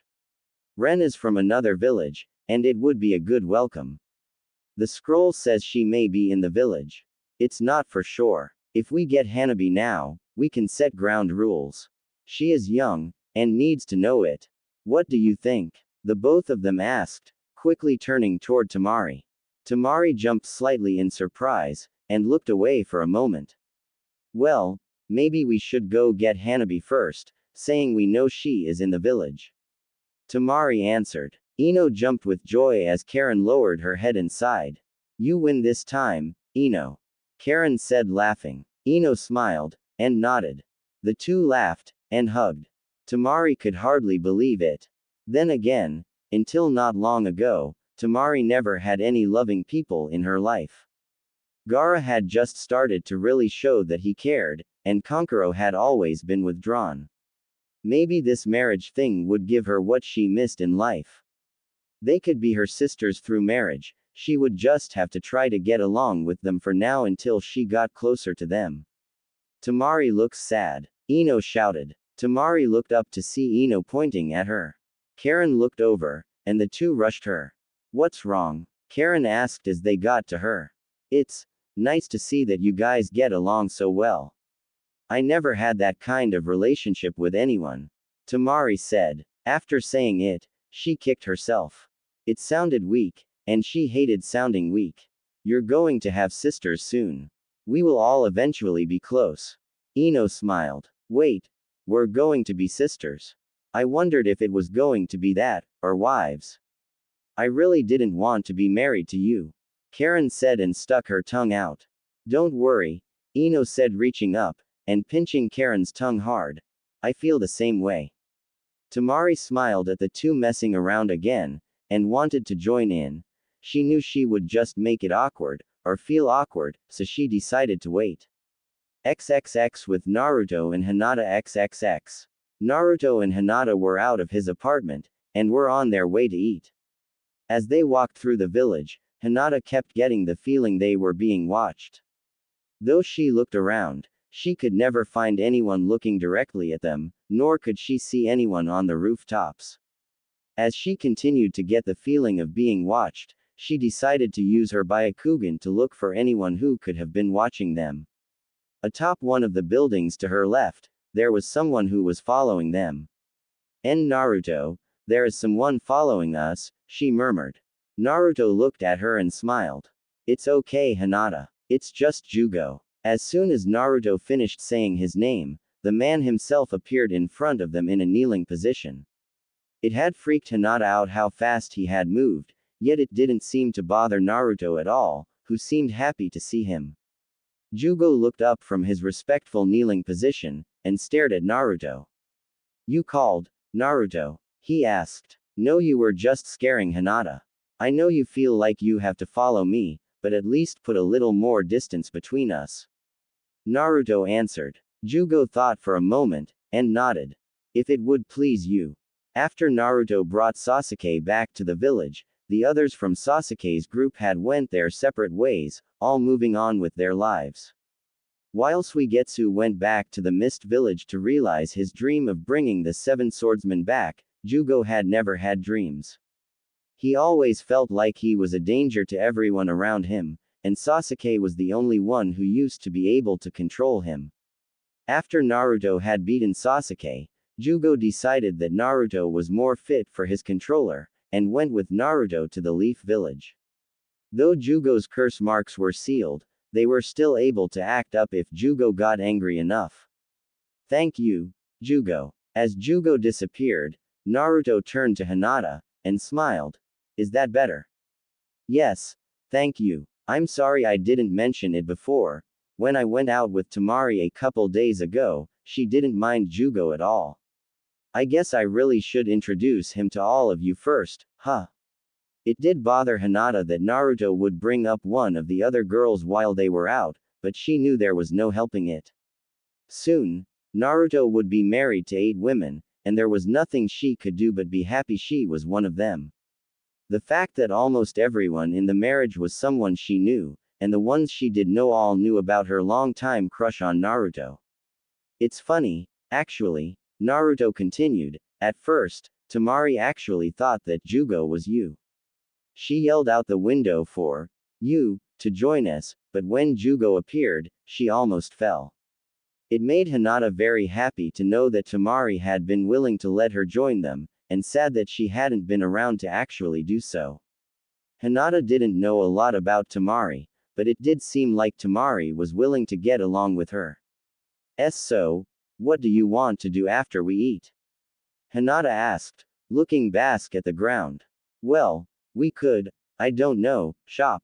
Hinata laughed to herself. Naruto had a very limited amount of knowledge on what women liked, and it showed. Maybe it would be easier to do something he knew and liked. We could spar. That's a great idea, Hinata. But, do you want to do that? Sure. It's easier than having to think of anything else. Alright, then let's get some food so we have energy to train. The two went on their way, and made it to Naruto's favorite ramen place quickly. Ichiraku Ramen was busy at the moment, yet the moment that someone saw Naruto approach, they quickly stood. Future Hokage, take my seat, he said excitedly. Naruto looked surprised at first, and shook his head. I can wait. You go ahead and finish your food. Besides, I have a date. One spot wouldn't be enough. Alright. The man said, and went back to eating, though he seemed to be rushing now. It wasn't long before the two had seats, and were seated to eat. They ordered, and began to talk as they ate. XXX at the Hyuga compound XXX. 3 of Naruto's future wives waited outside the large gate for the 4th addition to their group. When they walked up, they had been greeted instantly by somebody. After Karen told them why they were there, the woman on the other side of the gate seemed to know who they were almost instantly. Of course, I'll go get Hanabi, the woman said, who seemed to know what they wanted. The woman had left, and that left them at their current state of waiting outside of the Hyuga home. What exactly are we going to do once she gets out here? Tamari asked, looking around. We are going to chat for a bit, tell her we are going to watch her back, and ask if she would like to join our hangout group. Karen explained. I find it so weird she is in this, almost like Naruto is being a legalized pedophile. Ino stated. You heard Lady Tsunade. There is a good reason she is in this. Tsunade wouldn't have allowed Naruto to accept Hanabi if there wasn't a good reason. Tamari said. I know, but I still feel weird about it. Ino responded. Think about it like this. I mean, she may be a wife, but she will kinda be like a little sister. I know you have always wanted one, Ino. Have you, Tamari? Karen asked. Actually, yeah, my brothers used to be really weird. They are not weird now, but I always used to wish one of them had been a sister I could have actually bonded with. Tamari explained. As the women talked, they failed to notice Hanabi approaching the gate. She couldn't hear the star of their conversation, but she did hear the sister part. Hanabi hadn't expected to hear them talking about that sort of thing. Hey, guys, Hanabi said as she approached the gate. She was happy to have overheard the conversation they had, but she didn't want to show it. She didn't want to seem like an eavesdropper. Hi, Hanabi, the three said, turning to her instantly. Hanabi exited the gate, and closed it behind her. What are you guys up to? Hanabi asked, looking at the three. She had seen Ino with Hinata a few times. Karen was someone who had become quite popular in the village ever since she had joined them, saying she was originally part of Orochimaru's group. Tamari was a little less known to Hanabi. She knew she was part of the political group between the Sand Village and the Leaf, but beyond that, she was a mystery. Though she should have, Hanabi didn't feel nervous about being around older people. Hanabi was always confident, and hardly ever nervous. She was strong, so she hardly ever felt scared. We're getting some of the girls together who will be marrying Naruto so we can all get to know each other. You wanna join us? Ino asked. Hanabi had nothing better to do, so she shrugged, and nodded. Sure, why not? Hanabi answered. Real quick, before we go, I wanted to talk to you about something. Karen said, and waved Hanabi to sit on a nearby bench. Ino went with, and Tamari leaned up against the wall, not wanting to butt into something she had no opinion about. To Tamari, Hanabi was young. Yet she also seemed strong, smart, and very mature for her age. She almost seemed like her mind was older than her body. Either way, it didn't bother her that Hanabi was going to be one of Naruto's wives. There were some good reasons why she was going to be, and that was that. What's up? Hanabi asked, looking at Ino and Karen as they sat to either side of her. Well, I know you are going to be a wife to Naruto, along with us, Karen said, sounding a little too happy about the fact, but I just wanted to make sure you knew that we have your back in this. But beyond that, we want you to know that if you don't feel comfortable with anything, you can tell us. If Naruto wants you to do something you don't want to, then don't do. So you guys think I'm too young to make decisions on my own? Hanabi said, sighing. Am I right? Well, you are 12 and a half, and we don't think it would be appropriate for someone your age to be partaking in adult things. I don't mean to insult you, but it's just, you are young. Ino said. Hanabi didn't seem to be losing her cool, which seemed to make Karen and Ino waver in their determination. I know where you are coming from, but at the same time, I am a ninja. I can go out on missions that could potentially kill me, so why can't I enjoy things I may never otherwise be able to experience? Hanabi asked. Karen and Ino both looked away from her for a moment. They both seemed to be questioning why they even started this. Hanabi obviously was able to calmly talk her way around a situation. Can we just drop this and see if other people are around? Tamari asked. Thank you, Tamari. Hanabi said, stood up, and walked over by her. Ino and Karen looked at each other, sighed while nodding, and stood up. XXX at the training field XXX. After Naruto and Hinata finished eating, they had made their way to the training ground. The nice stroll seemed to help them digest their food, making Naruto feel more comfortable than he did after eating 6 bowls of ramen. Hinata didn't eat much, and was just happy to be walking next to Naruto. Ahead of them, the training field was coming into view quickly. So, spar until we are tired. Until I am tired. I'm sure I will be tired long before you are. Alright. Until you are tired. The two got to either side of the training ground. As the two stared at each other in preparation for a fight, they got into their battle stances. Hinata rushed at Naruto, but Naruto had a sudden thought. He didn't want to be the kind of person who beat his wives. Even if it was sparing, he didn't want to be like that. Sure, before then he had fought with girls before. But he never thought about it like this. Did it count as domestic violence? Did it count as actually hitting them? As Hinata got in close, Naruto decided to ask later, and fight a different way. Hinata swung a gentle fist at Naruto's face, who ducked down quickly. As he dodged her attack, Shish raised his hand up, and poked her side, tickling her. Hinata, at first, tensed up because she thought she was going to be punched. Then, something tickled her side, and she felt confused at first. Then, she fell on Naruto because the tickling didn't stop.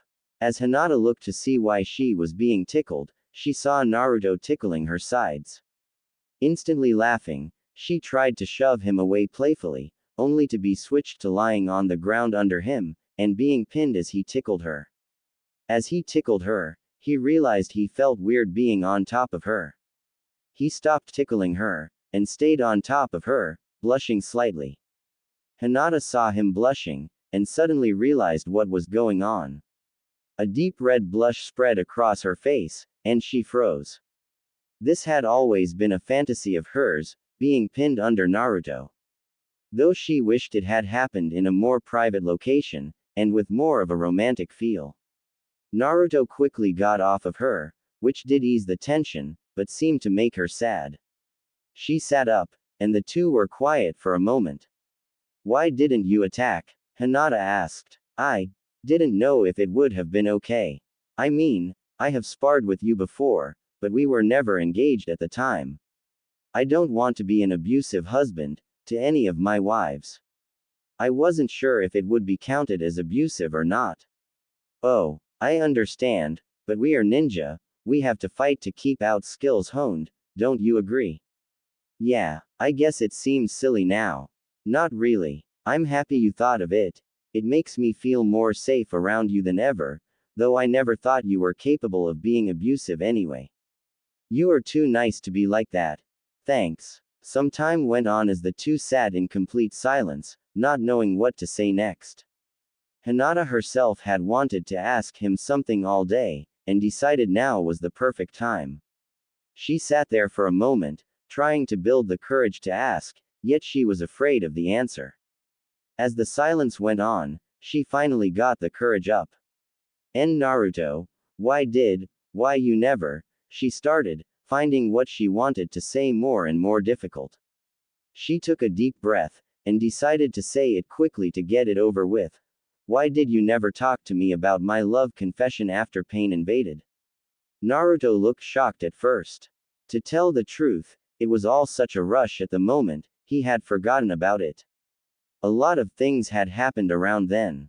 He had gotten the fox under control, beat his toughest opponent at the time, and found out who his father was. In truth, he now felt anger with himself over forgetting about it.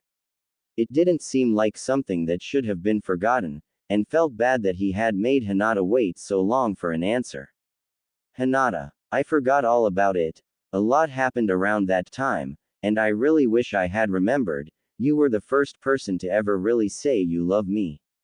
I'm sorry I never remembered it. It was really important to you, and I feel like I can never really make it up to you. Naruto, in truth, you already have. We are going to be married soon. While it won't be a usual marriage, it will still be us being married. And this day has just been really good so far. I never thought I would actually be going out with you. Hinata, it's okay. Can we just keep having a good day?" "Yeah, XXX with the wives XXX. Tamari, Ino, Karen, and Hanabi had walked around the village, and managed to gather Ren and Samui.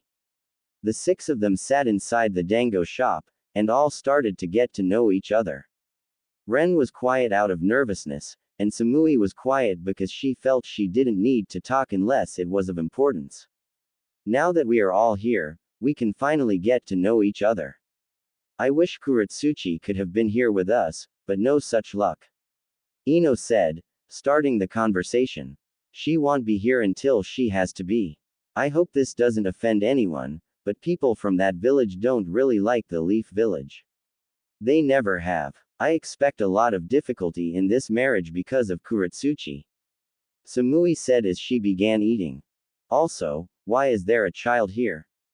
Don't tell me she is in this, too. Tamari was about to answer, but Hanabi raised her hand up. Everyone looked at her. I will answer this. My father wanted me in this because unless I was part of this marriage, I would have to receive a clan seal that would make me lower class in the clan's eyes. My father didn't want that kind of life for me, so he included me in the political marriage contract. I know I may seem to have the body of a child, but I have been trained to the point where I am already a chunin. Hanabi said, seeming to surprise Ren, yet Samui was left unmoved by her words. There are things involved in marriage, Miss Mature Girl, that I don't think you are ready for. Do you even know what is?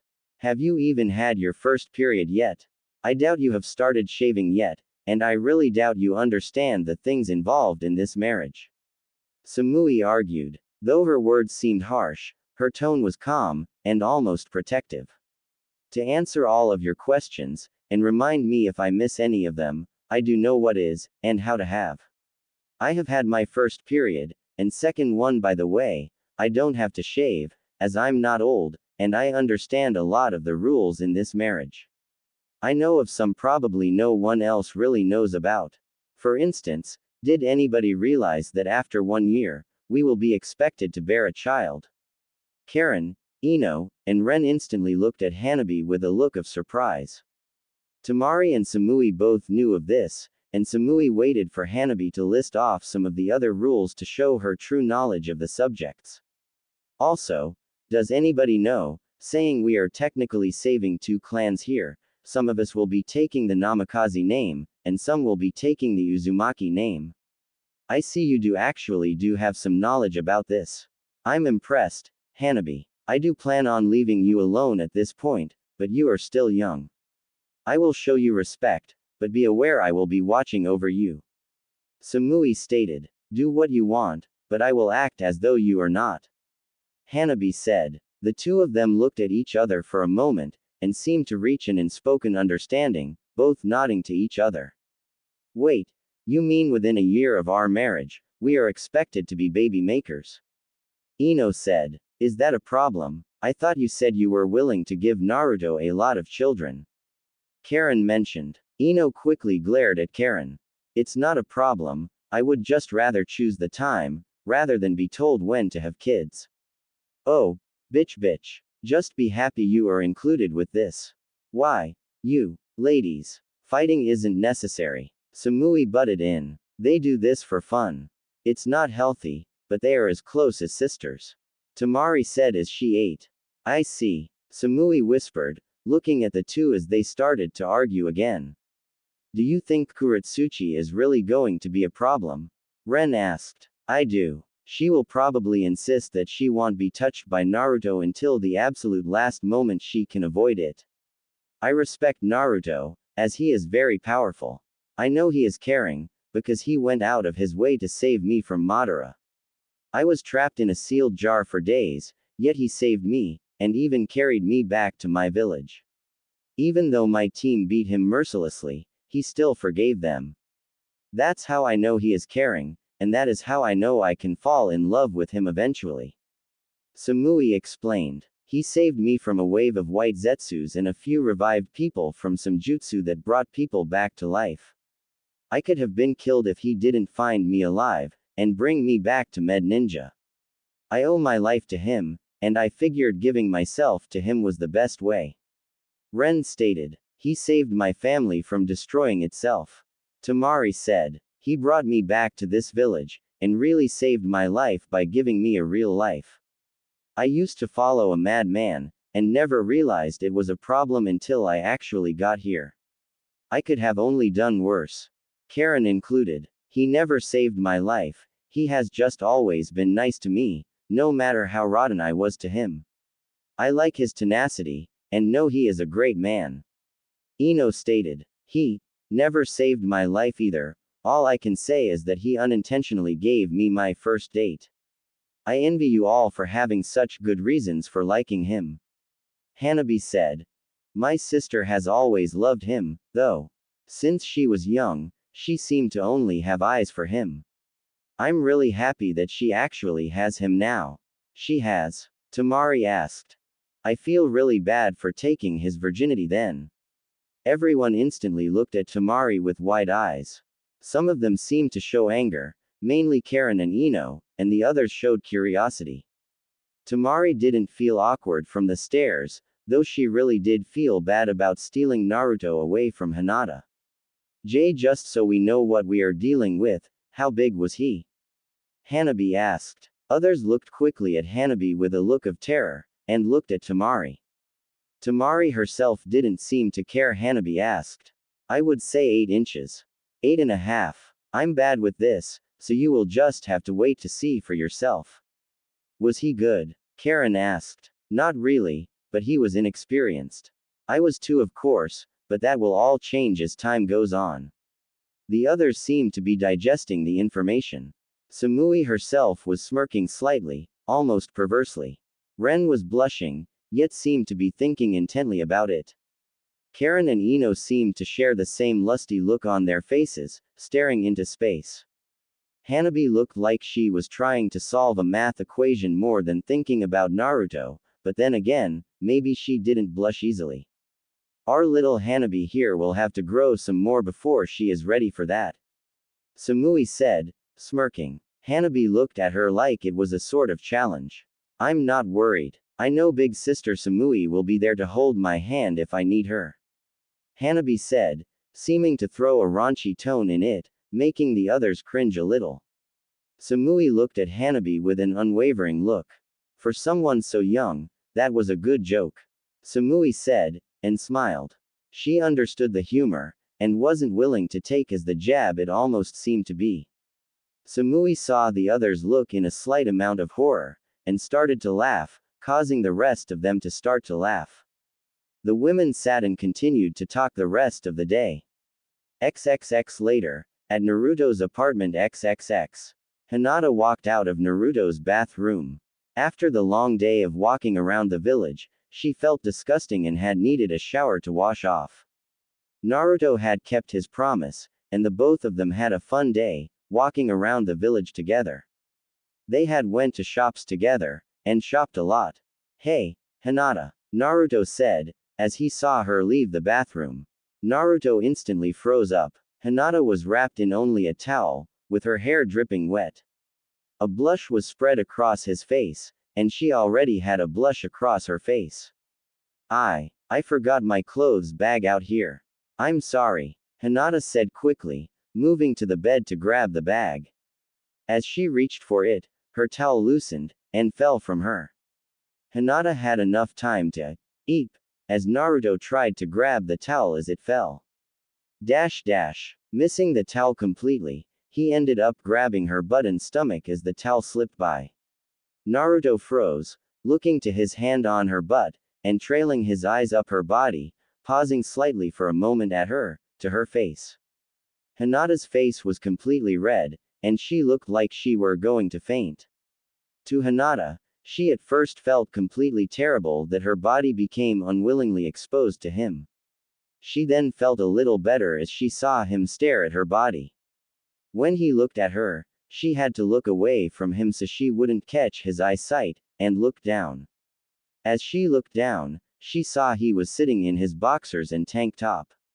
What really caught her eyes was the growing bulge in his boxers, which didn't seem to want to stop growing. Oh, God, this is it. I'm going to sleep with Naruto. Hinata thought slightly excitedly, yet still she was scared. She forced her eyes from Naruto's bulge, and looked back to his eyes. His eyes were still filled with shock, just as much as hers, and they seemed frozen for a moment. Hinata gulped, and slowly moved in front of him. Putting one leg up on the bed, she leaned down, and moved her face close to his. Their hot breath mixed, and they had a difficult time moving beyond that at first. After a moment, Naruto began to look at her body again, this time at a new angle. Naruto's stare sent shivers up her spine, and made her legs shake as he went down to her, and finally down to her. Hers, like Temari's, was shaved. Hinata had decided shaving must have been what Naruto liked after seeing Naruto's jutsu had a shaved body, so she shaved. Please don't stare, Hinata said shyly, lifting his face. Naruto nodded, and wrapped his arms around her. I can't stand anymore, my legs are weak right now. Hinata murmured. Naruto tightened his arm's grip, and lowered her to the bed, and laid on top of her. The two of them looked really nervous, even though Naruto did have a bit of experience. Naruto looked at Hinata's, and grabbed them. Taking one of her in his mouth, he bit lightly, and sucked gently. Hinata made small moaning noises as he attacked her, and ran her fingers through his hair. Naruto moved his head away, and looked at Hinata. Would you like to take my clothing off? Hinata blushed at his question, and nodded slightly. Internally, she was excited to do this, even if she was nervous. Switching top and bottom, Hinata lifted Naruto's shirt off of him. Years of training had done his body a great favor, making him muscular. Hinata blushed, having to rub her hand over his abs, getting the feeling of excitement, and the slight feeling that she would pass out. Taking a deep breath, she moved her hands to his boxer line. Hinata grasped the waistline, closed her eyes, and pulled his boxers off fast. After a moment, she threw them, and opened her eyes. Hinata really felt like she would pass out now. Naruto was laying on the bed, completely, with a slight look of confusion on his face as to why she had closed her eyes. To her, he looked perfect. He looked like she thought he would have, and better. Reaching down, she grabbed his hard member in her hand, and Naruto twitched slightly. "Did that hurt?" she instantly said, obviously scared. "Your hands are cold, but they will warm up." Naruto answered. "Okay," she whispered. She began to move her hand up and down along his length, making him twitch slightly. As she continued, his breathing became labored. As she continued, she unintentionally began to lower her other hand from its place of trying to cover her, down her body, to her wet. Naruto had watched her hand go down, and it had seemed to turn him on even more. As soon as she started to play with herself, she realized what she was doing. She realized this was not some realistic thought she had and could simply touch herself to it. She was touching herself as she rubbed Naruto's. After she saw that he seemed to really like it, she saw no reason to stop. Hinata began to speed up both her hands, and began to moan slightly herself. "Hinata." Naruto moaned, "I'm coming." Hinata didn't know what to do here. She always just imagined him finishing inside of her, never outside. Hinata instinctively lowered her head, and opened her mouth wide. Naruto grabbed her head quickly, and lowered her mouth around his. Hinata's eyes widened, but she still tightened her lips around him, and sucked slightly. Naruto groaned, and he released in her mouth. The taste surprised Hinata, just as much as the force at which he came. After he finished, Hinata sat back up, and Naruto sat by her. "Sorry," he whispered. Hinata swallowed, and looked at him shyly. "You felt good, that's what counts for me." Hinata looked over at him, and looked down. What she had heard about men didn't seem to count for Naruto. He was still standing erect, and looked fresh as ever after only a few moments. Hinata looked in amazement, and looked up to him. For an instant, she was happy there would be other women in the marriage, because she was instantly worried she wouldn't be able to satisfy him alone without passing out from exhaustion. She quickly wiped the thought from her mind, and focused on the task at hand. Hinata laid on the bed, and looked at Naruto. "Do whatever you want to me." Naruto was stunned at first that she had said something so without stuttering, but quickly realized what they had been doing. She seemed so different all of a sudden, but he didn't mind. Maybe this was some of the confidence she had been hiding throughout the years. Moving to her legs, he spread them quickly, which caused Hinata to gasp in shock. Naruto got between her legs, and began playing with her folds. In truth, he was just trying to get a good look, but he kept touching all the right places that drove Hinata into fits of pleasure. Hinata looked down to see what he was doing, at one point to see him looking at her, rather than at her face like she had been hoping. Her hands quickly snapped down to cover her crotch. "Don't look. It's embarrassing. I have to look at your body, Hinata.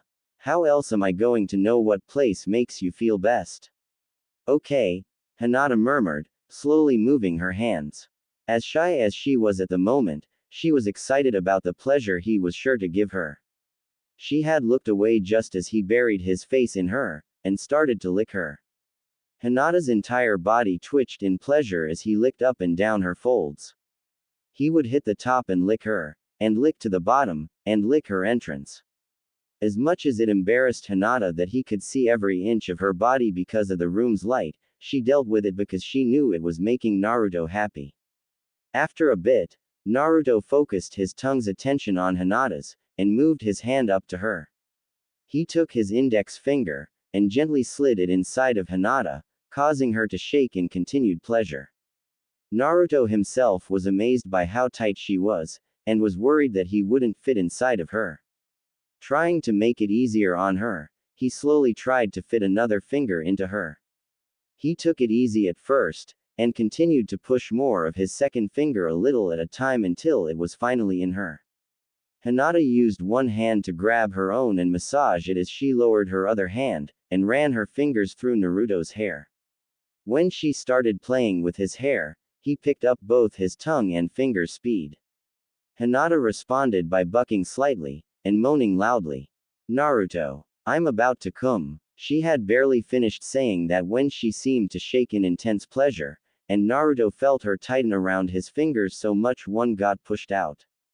Hinata felt like the pleasure wouldn't end, and after about 30 seconds, it finally seemed to die down. As exhausted as she was, she desperately wanted him inside of her at this point. They had seemed to do everything except for the actual act of, and wasn't ready to fall asleep until they had done so. Naruto, I want you inside of me, please. Naruto looked at her a second before nodding. Raising his body so he was eye level with her, he angled his member so it poked her entrance.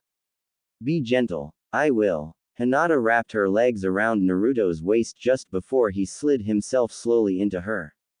He warned her before he broke her barrier, and proceeded when she nodded. Once fully inside of her, he could feel the tightness of her vagina clamping down on him. He could feel her almost sucking him into her. Though he wanted to give her a moment to recover, he pulled out slowly, and thrust back into her gently. Oh, Naruto. Hinata moaned loudly, not seeming to care if anyone heard. Naruto began to pick up his pace again, and made her continuously moan out loud. After a few moments in the same position, Naruto pulled out of her, which earned him a look of sadness from her, and flipped her over. Hinata got on her hands and knees, and Naruto thrust back into her again, causing her to yell out again. Hinata looked over her shoulder, and watched as he continued to thrust deeply into her, making her moan his name again. Another few moments were spent in this position before Naruto grabbed Hinata, and situated them so he was on the bottom, and she was riding him in the reverse cowgirl position. Though she did look over her shoulder at him, he couldn't keep his eyes off her butt as it bounced up and down on him. Naruto watched as one of Hinata's hands disappeared, and went to her crotch to rub herself as she rode him. All of the excitement was bringing Naruto toward a climax that would easily wipe him out. He could feel his loins tighten as she continued to bounce and scream his name. Hinata, I'm going to come again. Please, come inside of me, Naruto. Naruto couldn't stand anymore, and exploded inside of her, forcing all of his seed into her. The feeling of him coming seemed to suddenly slam Hinata with her own orgasm as froze, still rubbing herself, causing Naruto to start thrusting into her to finish his own orgasm, and to finish hers as well. After they finished, Hinata fell backwards onto Naruto, leaving him inside of her. Both gasped for air, both seemed exhausted, and both were soaked with sweat. Hinata slowly rolled off of Naruto, and pulled the blankets onto her, making Naruto do the same if he wanted to feel her body against his. Before he could, he got up and quickly turned the light off, and jumped under the blankets before he would pass out from exhaustion. Hinata was surprised he seemed so exhausted, but once he cuddled up to her, she could feel he was still hard, and could probably go again. She, however, was tired and could not. Instead, she cuddled up to him, and ready to sleep. Please, Hinata said between gasps, don't think I'm a whore, or easy. I don't. We are engaged, and besides that, the right moment obviously came up. He said, now seeming less tired, which scared Hinata. Also, I would rather the next time we do, that, would be after we are married. That's fine, Naruto said as he cuddled up as close as he could. He liked her more adventurous and brave side a lot, but was happy to hear her pause and stammer again. Naruto woke up in the best way he could have imagined, at first. Naruto opened his eyes, yawned, and looked to the sleeping beauty laying right next to him. The aroma of food cooking filled his nostrils, making his stomach start to grumble. At first, Naruto just wanted to look at the Hinata lying next to him. Then everything hit him. There was someone else in his apartment. Naruto's eyes grew wide as he realized what was wrong. Someone got into his apartment somehow, and started cooking. Naruto shook his head as he realized how strange of an occurrence this was. Who just sneaks into someone's place to cook? Naruto was just about to get up, when suddenly the person walked into the room. In the doorway was Temari, carrying 2 trays with food on them. Temari smiled, seeing that Naruto was awake, and quickly spoke. Morning Naruto. I made you 2 some food. Temari. Naruto said, freaking out. This isn't what it looks like. What do you mean? She is going to be your wife too, so there is no problem with this. When the look of terror flashed off of Naruto's face, Temari had to fight back a laugh, if only to let Hinata get a moment more of sleep. Temari had fought back the urge to laugh, and instantly felt the need to speak more, adding, listen. Even if I get jealous about this, there is no reason. While the marriage is going to be unusual, there will be other women that you will have to sleep with at one point or another. I just have to live with it, because it is now a part of my life. Beyond that, Karen and Ino kinda taught me what sisterly love is like. Even though their brand of it is strange, I still am happy that I can someday have a chance of a bond like that. So I can live with this. Don't worry. Well, that's good, but, Temari. Yeah, how did you get into my apartment?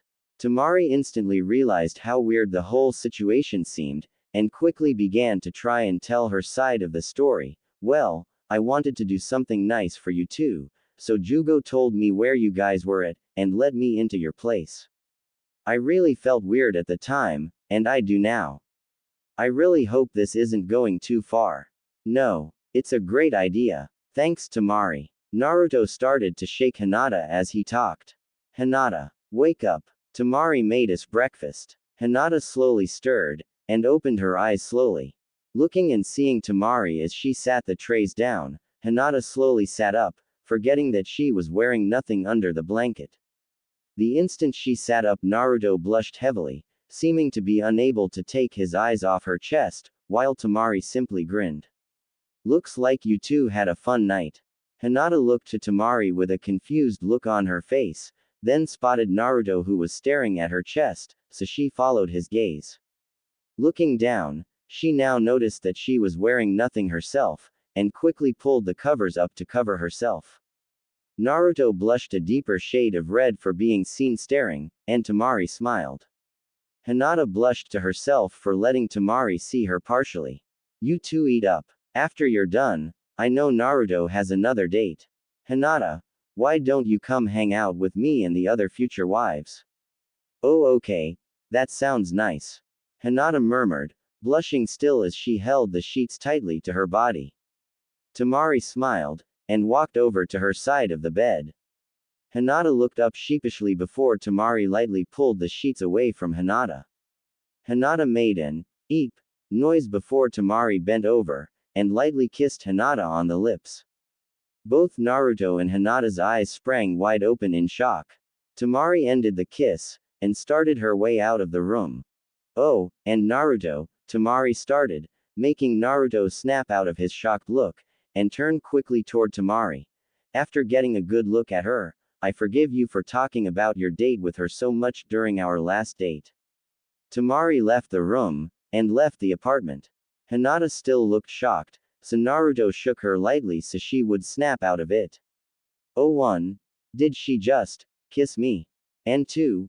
What did she say about your date with her? Hinata asked, still pretty red in the face. Okay, well, 1, yeah. I think she did, and 2, well, Naruto started, and blushed a bit. I was excited about going on a date with you. I guess I talked a little too much about it.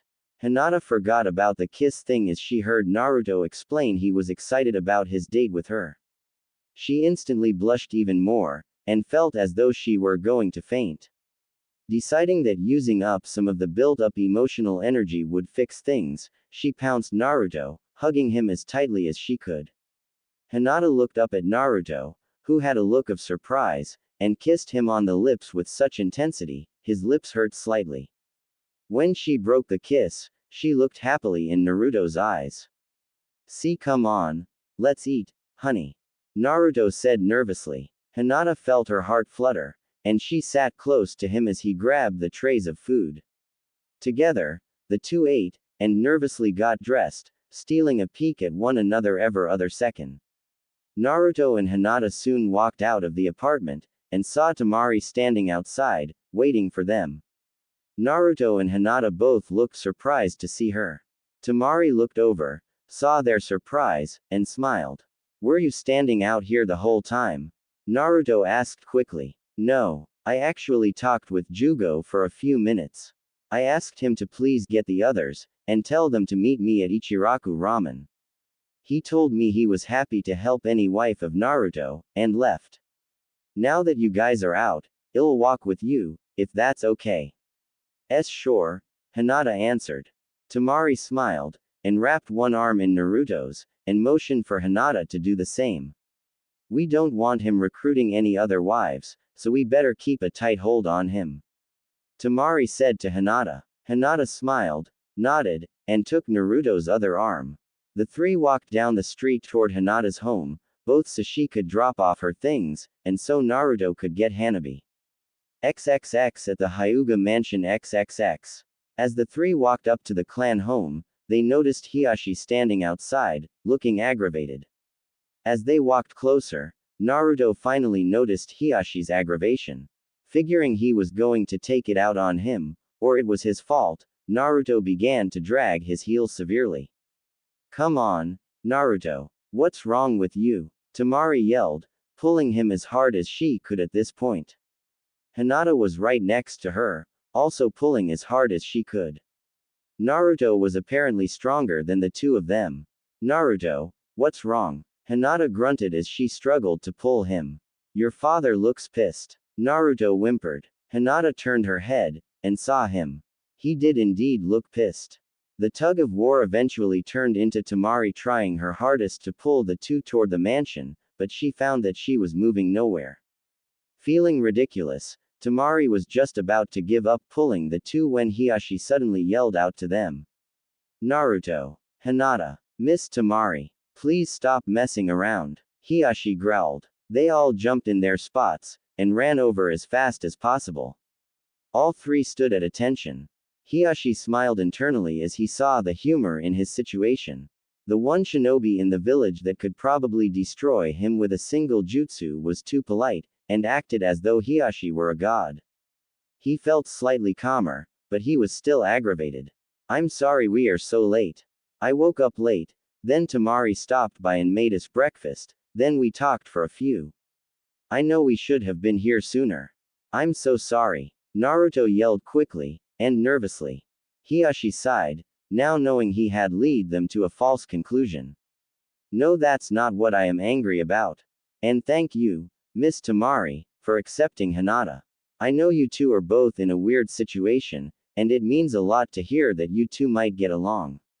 It makes me wonder if I should consider Naruto's other wives sisters to Hinata. Maybe I should wait to see how they get along with her first. Hiashi mumbled. Realizing he was off track, he got on with what he had to say. Anyway, Hanabi is away on a mission. It came in this morning, and the team needed her.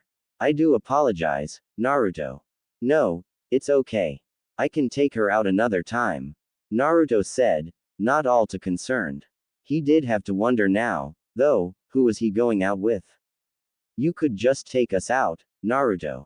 Temari said, holding his hand. Hinata and I would like that. Hiashi smiled, thinking at first she was going to keep Naruto for herself, but including Hinata made him gain respect for her. He would defiantly be treating her like a daughter. Wait! A voice yelled a small way away. They turned, and saw Ino and Karen running toward them. Temari sighed, and Naruto and Hinata simply looked curiously. Hiashi sighed, and looked at the three that were already there. Well, I'm going inside. Hinata, come in if things change, and Temari may join you if she so wishes. Hiashi left as Karen and Ino got there.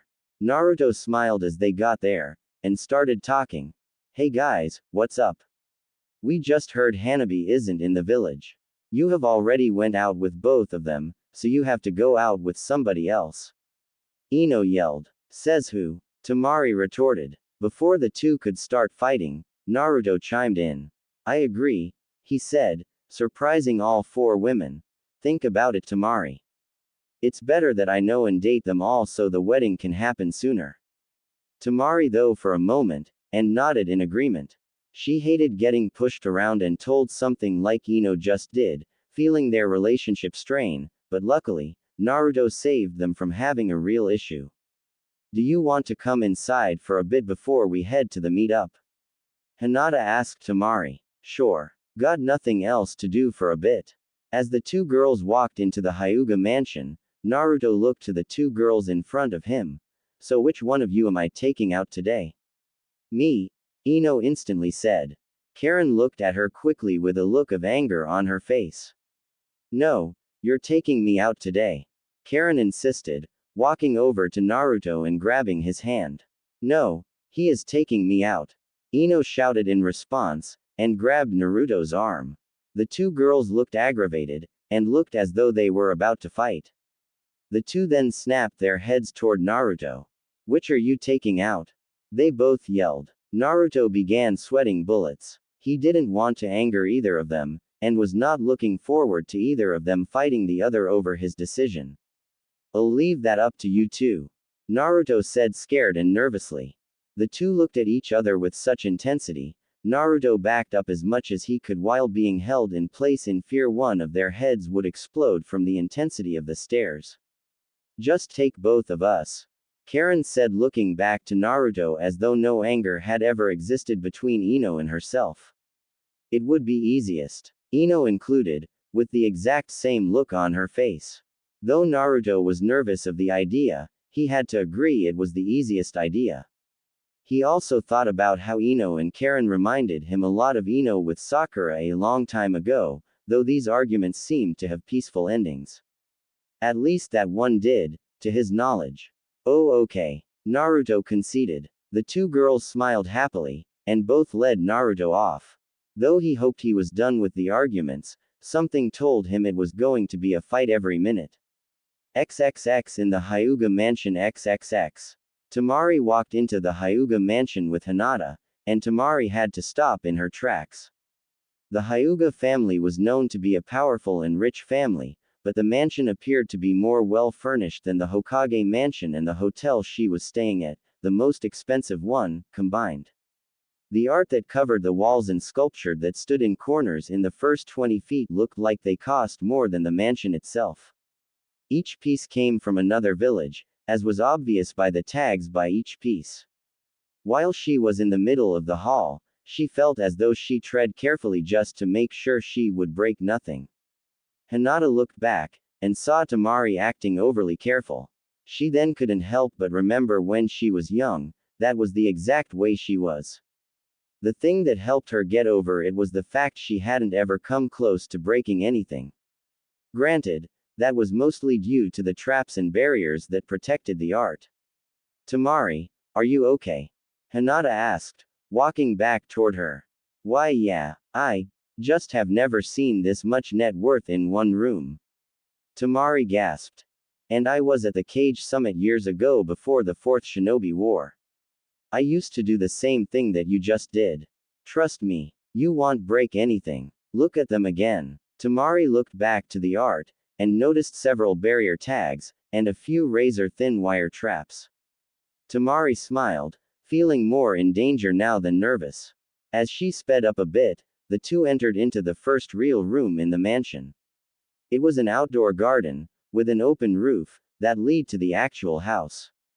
Tamari suddenly wondered how long it would actually take to see the house, rather than just the entryways. Hinata. Nice to see you joined us, Tamari, a voice said. Hiyashi walked out from his spot, hidden behind a tree in the garden. Hinata bowed to her father, and Tamari quickly copied her. Hiyashi raised a hand to cease, causing them to both stand up straight very quickly. That's not necessary. It's true that I usually have Hinata bow around when we have guests, but only to show obeisance. You, Tamari, seem like you will be more than a guest. The fact you two both showed up with Naruto, with neither of you looking sour about being around each other, shows me that. I am aware that you are the first to be officiated with Naruto, but you don't seem to hold it over Hinata. No, sir. Actually, on one of our first dates, I thought Hinata was following, and shouted out that she should join us. It turned out to be Jugo, but I still thought it would have been fun. Tamari explained. Hiyashi looked to Hinata for confirmation, to which she nodded. Hiyashi smiled, and motioned for them to follow. So, where are you staying, Tamari? Hiyashi asked, opening the real front door for them. At the hotel down the street. Luckily, my brother decided I should stay in the most expensive one. Nothing against the Leaf Village, but they do share one economic thing with the Sand Village. Both suffer from low-end hotels. Hiyashi stopped, and looked at Tamari. Tamari instantly figured she had insulted him when she insulted the hotels. She was just about to sincerely apologize when Hiyashi spoke. I will not allow you to stay in a hotel. You should not be charged for staying in the village when you are involved with our Hokage. Seeing as you and Hinata will have to get used to each other, I insist you move your possessions here, and stay with us. Hiyashi demanded. Tamari instantly fumbled with her words, surprised at the generous offer. No, I wouldn't want to impose on both of you like that. Tamari insisted. Hinata, what do you think? Hiyashi asked, looking to his daughter. I think it could be fun. I've never really had a friend over. Hinata said. Excellent. Well, get your things, and move in here. You are welcome to any empty room you want. Or you could stay in Hinata's room for a while. I know girls like slumber parties. I think, Hiyashi said, and walked away from the two. Tamari looked at Hinata for some sort of sign of what to do. Let's go get your stuff before we have to meet up with the others. Hinata insisted, and led her out of the mansion, promising a tour when they had Tamari's stuff. XXX with Naruto, Karen, and Ino XXX. Naruto was being pulled down the street by both arms. One, being controlled by Ino, and the other by Karen. People in the area kept glancing at Naruto as he was forcefully pulled along by the women. We gotta get something to eat first. Karen shouted, attempting to lead Naruto in one direction. No, we have to get some shopping done. Ino yelled in return. We can do both, just pick one. Naruto murmured, unhappy with his current situation. Food. Karen yelled. Shopping. Ino yelled back. As the two fought over him, Naruto entered his mind, and met up with the fox. Luckily, his body would be on autopilot, as though it were a clone. What's the problem, Kit? Kurama asked. Naruto looked up at him. I might go insane on this date. Naruto said as he sat down. The fox laid down, and grunted. I understand. Having to listen to these two may cause me to go insane as well. You have only been out with them for all of 10 minutes, and they have fought most of it. Why don't you just take control of what you three do? That way there is no reason for them to fight. Kurama explained. I could, I guess, but what if they continue to fight? They seem to care for you enough to share you, so they might as well see your logic. There is only one way to find out, Kit. Naruto came out of his mind, and saw he was in the same situation. They were still arguing about where to go. Naruto was just about to attempt to declare what he thought they should do, when something happened. Ino was just about to yell, shopping, again, when her stomach growled loudly. The two of them smiled, and began to laugh loudly. You're right, Karen. Food does sound good, Ino said, and the two lead Naruto to get food. Wait. What just happened? Naruto asked suddenly, getting his confusion out in the open. The two looked at him, and smiled happily. Oh, that. You don't have to worry about that. Karen explained. We do that all the time. It's not serious or anything. We just like to disagree about little things vocally. It's not like we actually get mad at each other. Ino finished. Naruto looked at the two with a quizzical look. Wow, Ino. You always need somebody to fight with, don't you? Naruto laughed to himself. Ino smiled, lowering her head slightly. The obvious reference was about someone that no one talked to anymore. Sakura. No one had talked to her for a long time, and that was her own choice. She held a grudge against Naruto for forcing Sasuke back to the village. She held a grudge against him for allowing the village to throw him in the Leaf Village's maximum security prison. After all that happened, she refused to forgive anybody. For some reason, she had snapped beyond the ability to save. Everyone who was once her friend had eventually given up trying to save her. She had fallen, and nothing could be done. The same could be said for her reason for breaking. Sasuke was just as bad as she was. Even after talking with Itachi, even after helping stop the impure world resurrection jutsu, he was lost. He had watched his last relative die a second time, and it proved to be too much for him to bear. The moment the war was over, he was captured, and brought back to the Leaf Village. After an evaluation of his mind, he was deemed too insane to walk the streets, and too powerful to put into a mental asylum. So he was thrown into the Leaf's prison, with visits from the Leaf's top psychiatrist. Nothing helped the poor Uchiha, and he was left to rot.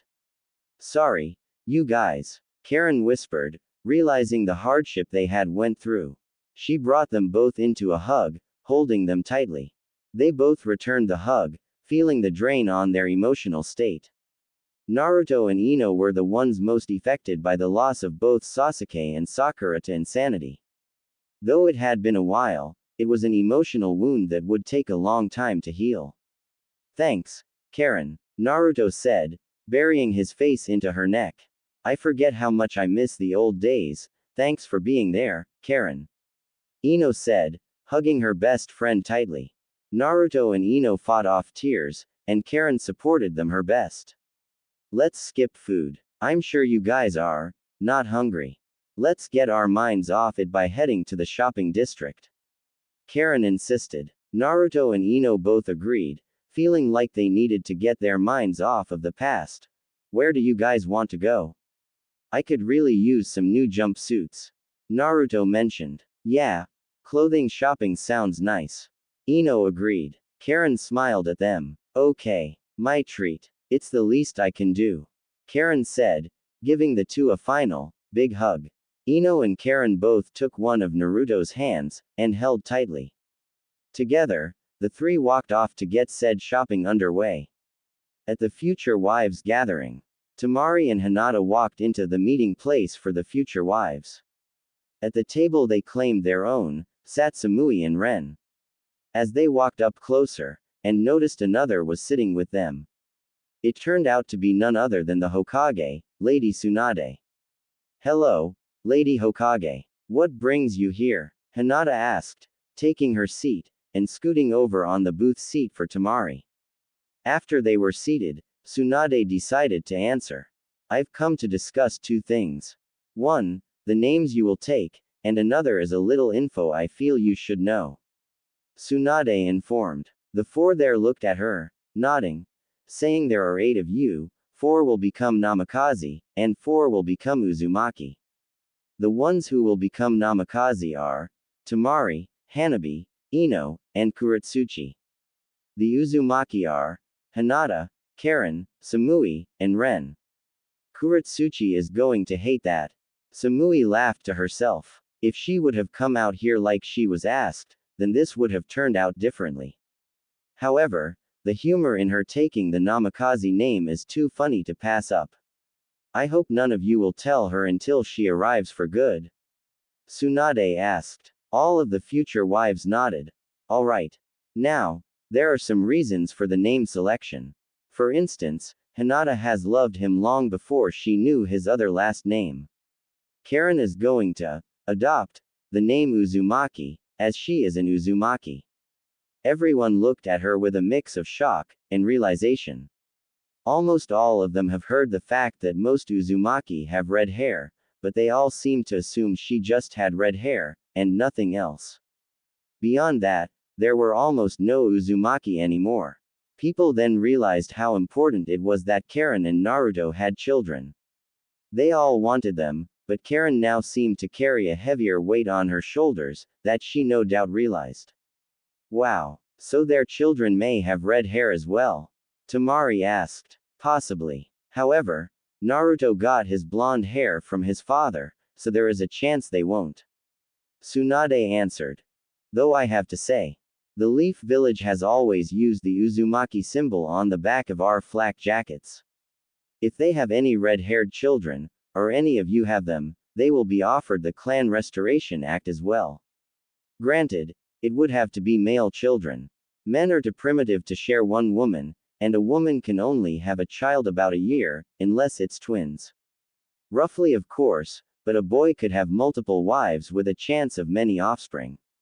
Like this current situation, they all seem to look at each other, thinking about their future children at that exact moment. They all thought if they wanted their kids to be in a somewhat similar situation. Samui really didn't care, as long as her child's spouse, or plural of such, were strong. Ren herself used her own thought process, that the child had to have earned the love of her child through heroics. Tamari herself couldn't make that kind of decision, knowing full well that she wanted to experience a lot of what it was like before she would recommend it to her children. Hinata had a very similar ideal to Tamari's. While they would probably discuss part of that during the day, they all silently agreed to wait for the others in order to get everybody's input, even though it would only affect their own children. I really need to get back to the mansion. I just really wanted to stop by and inform you all of what was going on.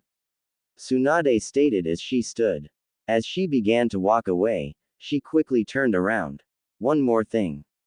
The wedding will be 1 week after Naruto has dated all of you. After today, if my information is correct, then there will only be 4 left. It's approaching quickly. I hope you are ready. Tsunade took her leave, and the future wives sat by themselves. Today's meeting had only started, and there was already a lot on the table. The basic time of the wedding was set, they knew what names they were taking, and several things to think about. And it was barely after 12 o'clock.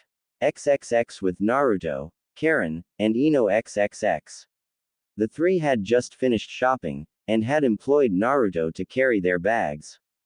As they walked ahead, leading him to the place they were going to eat, he was trying to look through the bags that they had given him to carry.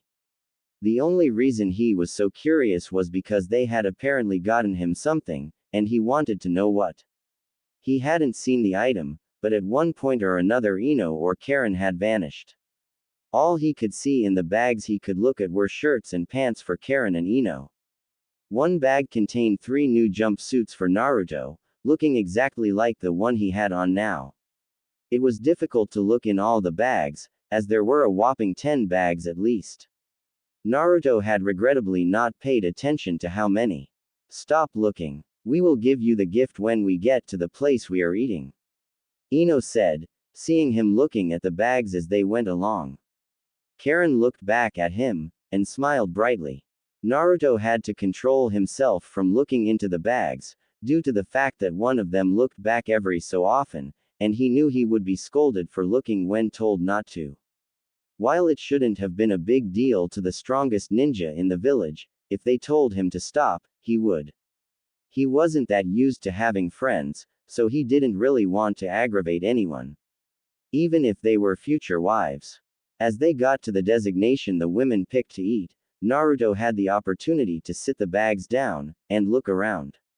He knew this place. Ichiraku Ramen. Naruto yelled in excitement. The 2 girls smiled happily, Glad Naruto was excited that they had remembered what place he liked to eat. In all truth, it was village knowledge. This one is on me, Ino said, and sat at the seat nearest her. Naruto sat next to her, and Karen on the other side of Naruto.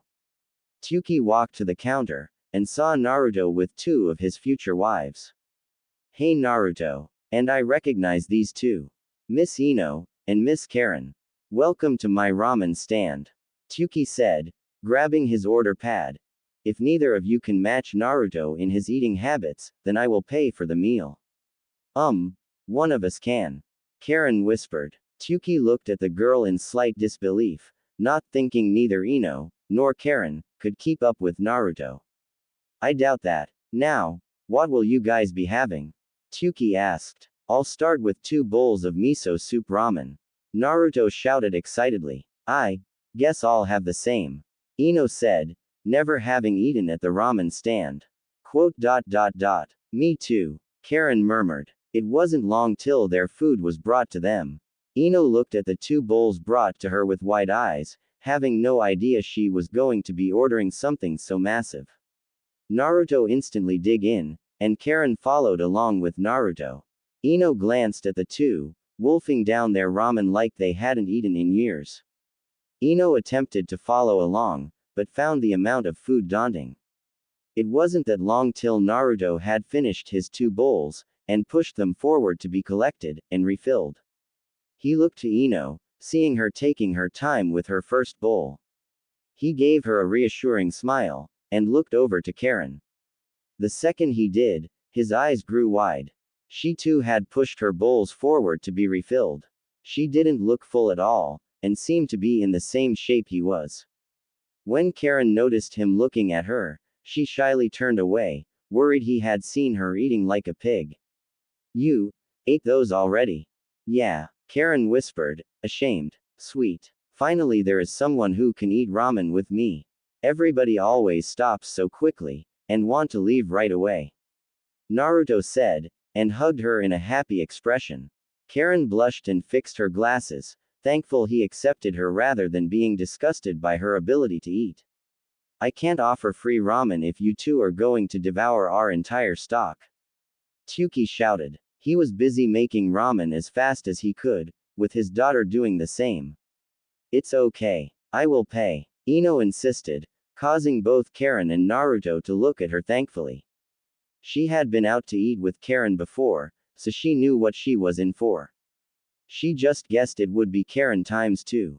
She was wrong. As the bowls continued, Ino noticed Karen was able to devour more now that she had competition, though it was more likely she felt she didn't have to hold back.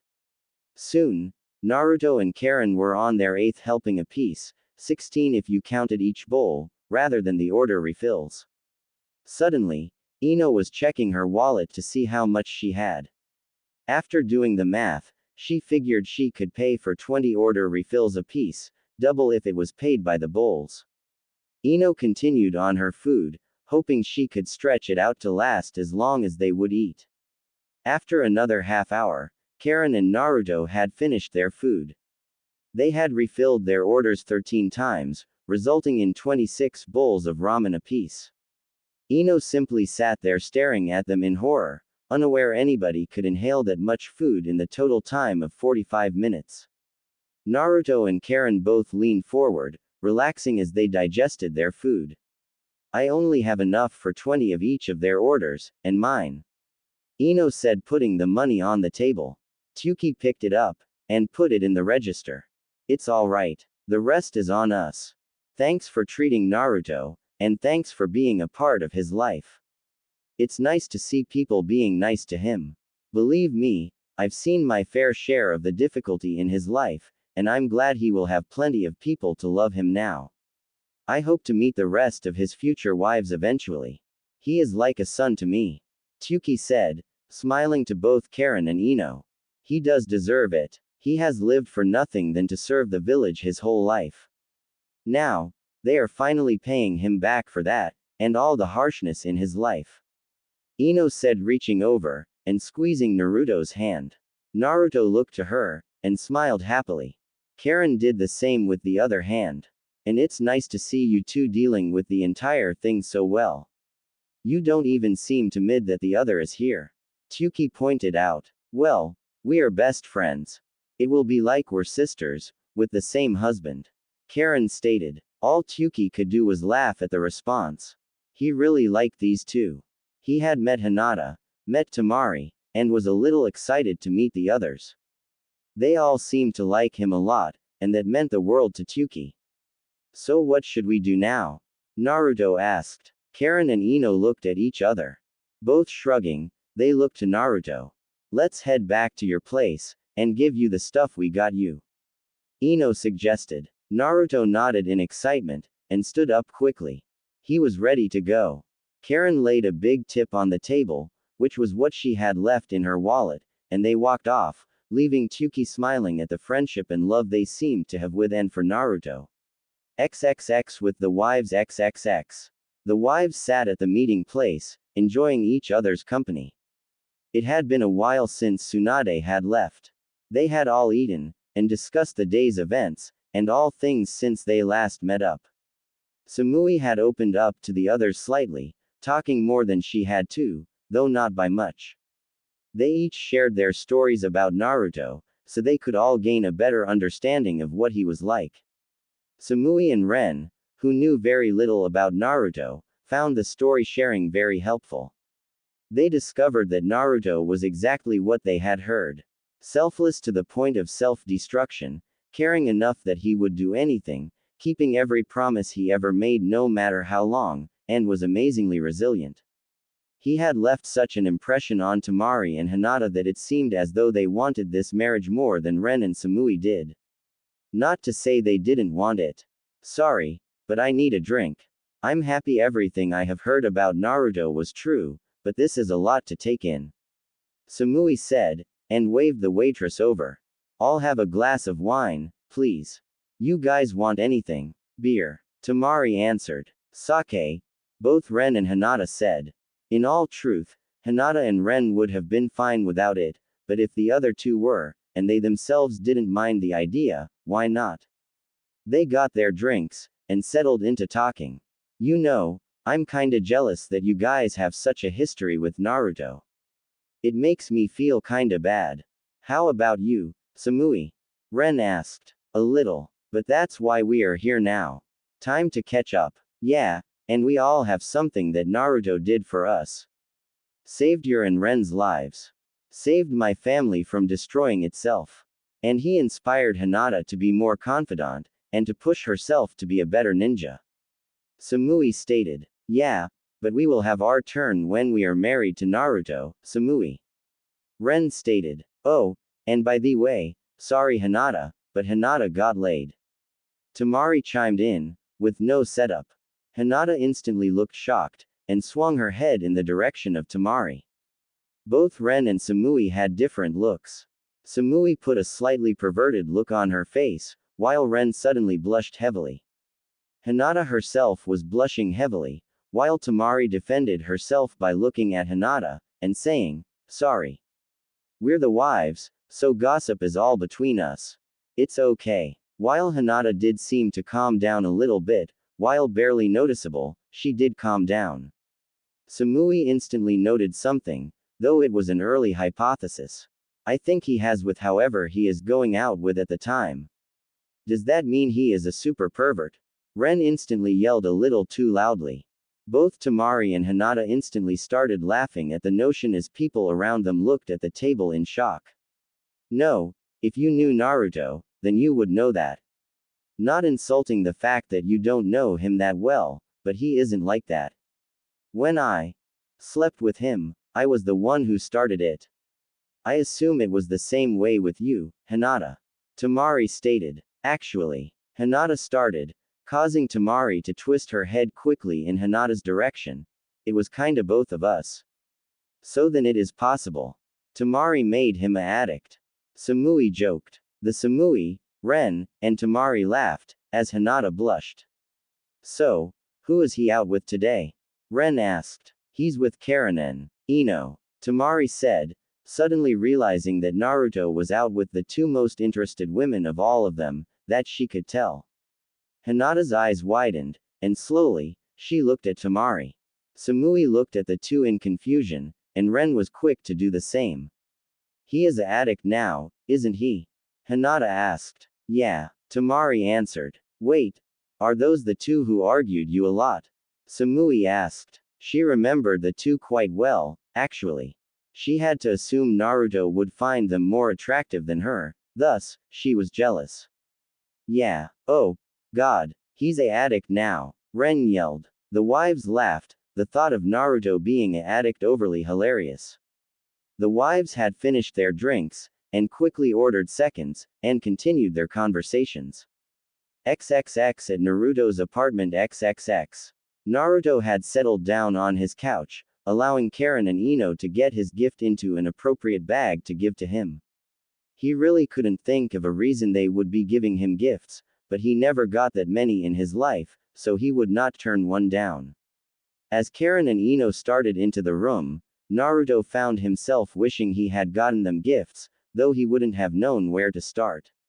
Hey, Naruto, Karen said, jumping over the back of the couch, and sitting next to him. Ino did the same, on the other side. Ino pulled a bigger bag from behind the couch, and sat it on Naruto's lap. Naruto smiled brightly as he opened the bag, and ripped the tissue paper that covered his gift out of the bag. As he got down to the gift, he pulled it out. The bag had contained a long jacket, much like his father's Hokage jacket, colored with white, orange, and black. Turning it around in his hands, he noticed print on the back. Namikaze Uzumaki Naruto. Naruto could hardly believe his eyes as he looked the jacket over. He noticed the inside had several equipment pockets. Naruto stood up faster than he ever had, and put the coat on quickly. He could hardly believe the fact they had gotten him this. We had them imprint the thing on the back the whole time we were there. That's why one of us kept leaving. We had to pick out the right jacket, the right colors, and the right print. Ino stated. Naruto was too enthralled to notice sounds going on behind him. We have another gift for you, Naruto. Karen said, as the noises suddenly stopped. Naruto was so excited about his new outfit, he hated not giving it the proper amount of attention. Turning around, his eyes nearly shot out of his head. The two women had stripped into his second gift, wearing revealing, lacy underwear. Karen wore a white lacy thong, and a white bra that looked as though it was ready to pop off. Do you like it? We picked them out hoping you would.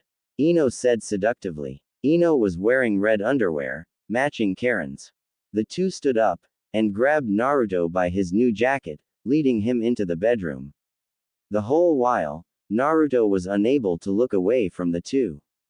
His face was bright red as he was led into the bedroom, and forced to lay on the bed. Naruto barely had time to think as Karen straddled Naruto's chest, forcing her lips to his. Below, Ino removed his ninja shoes, and began to remove the lower part of his jumpsuit. She opened the button, and unzipped the fly quickly, eager to get to the hidden treasure in his pants. Above, Naruto felt Ino discard his shoes, but couldn't concentrate on what Ino was doing as Karen was keeping him very occupied. Karen grabbed both of Naruto's hands, and placed them on her cupboard. Karen groaned into Naruto's mouth as he grabbed and massaged her, allowing Naruto to overtake her mouth with his tongue. Naruto moved his hands, and put them under Karen's bra. At the exact same moment, he heard his zipper go down, realizing what Ino was doing. He couldn't help but become more turned on by the thought of being unable to see what Ino would do to him. Below, Ino had gotten his zipper off. Grabbing both sides of his pants, she pulled them down, leaving his boxers still on. Ino moved up along his muscled legs, and opened his fly. Inside, his swollen member was eagerly waiting for her. Ino grabbed him, smiling as it twitched, and she heard him groan in excitement. Ino began to move her hand up and down along his length, causing his legs to twitch slightly as Karen kept him busy. As Ino rubbed Naruto's member, she lowered her head over it, and lashed at it with her tongue. Seeing his minor shakes intensify, she smiled. After a final lick, She put him into her mouth, sucking him, and moving her head up and down on his. As she continued, she glanced up, and saw Karen grinding her crotch on Naruto's abs, obviously desperate for Naruto's touch. Smiling, she took one hand off of Naruto's massive length, and moved Karen's thong to the side, revealing her wet folds. Ino placed a thumb on her friend's, and began to rub her lightly, causing Karen to visibly tremble. Getting excited herself, she pushed 2 fingers into Karen's opening, while continuing to massage Karen's. "You bitch. God, that feels good," Karen moaned, breaking her kiss from Naruto. Naruto moved his hands from Karen's firm, and reached behind her. While it was difficult, due to Ino's expert mouth pleasuring him in ways he didn't know could be done, he got Karen's bra off, and tossed it to the floor. Allowing Naruto to suck one of her, Karen unzipped his jacket under his newest on, and shredded his undershirt with her bare hands. After opening his shirt, she pressed her now free to his muscled chest, and kissed him with a renewed passion. "I'm gonna come," Naruto moaned, breaking the kiss suddenly. Ino reacted by backing off, her mouth making a loud popping noise. As Naruto groaned in displeasure, Ino removed her fingers from Karen, resulting in the same noise from her. Naruto sat up slightly to look at her, giving her a look of defeat. Ino shook her finger at him, and got up. She moved so her pelvis was right behind Karen's, and moved both hands down. One hand began to play with Karen again, while another positioned Naruto's member so it poked into her lightly. Ino lowered herself onto Naruto, getting a moan of pleasure from both Naruto and herself. Karen grinded against Ino's hand, looking over her shoulder at Ino, watching her friend bounce on Naruto's. "I think I'm gonna come." Karen groaned loudly, moving her hips faster against her friend's hand. "You can come, Karen. Naruto has to wait till I'm closer," Ino whispered, leaning over, and trailing Karen's back with kisses. "You're so mean," Naruto groaned, trying to hold out, though starting to hump suddenly to get Ino closer. Ino instantly reacted by moaning loudly, and focusing on pleasuring Karen as Naruto was taking care of her. Naruto smashed his lips to Karen's, seeing her face start to redden with her impending orgasm. Karen moaned loudly into Naruto's mouth as her orgasm suddenly overtook her. Ino felt the sudden contractions involved with an orgasm, and felt Karen squirt heavily all over her hand and pelvis as she continued to cum. Naruto felt the orgasm rock Karen's body, and felt her squirt on his lower half. Breaking the kiss, he looked down to see her twitching in rhythm with the squirt. "God, you're hot," Naruto murmured in Karen's ear, and kissed her again. "A squirter. I should have guessed," Ino said, continuing her fingering. Feeling overwhelmed by Karen's continued squirting, Naruto felt himself getting closer with no way to stop it.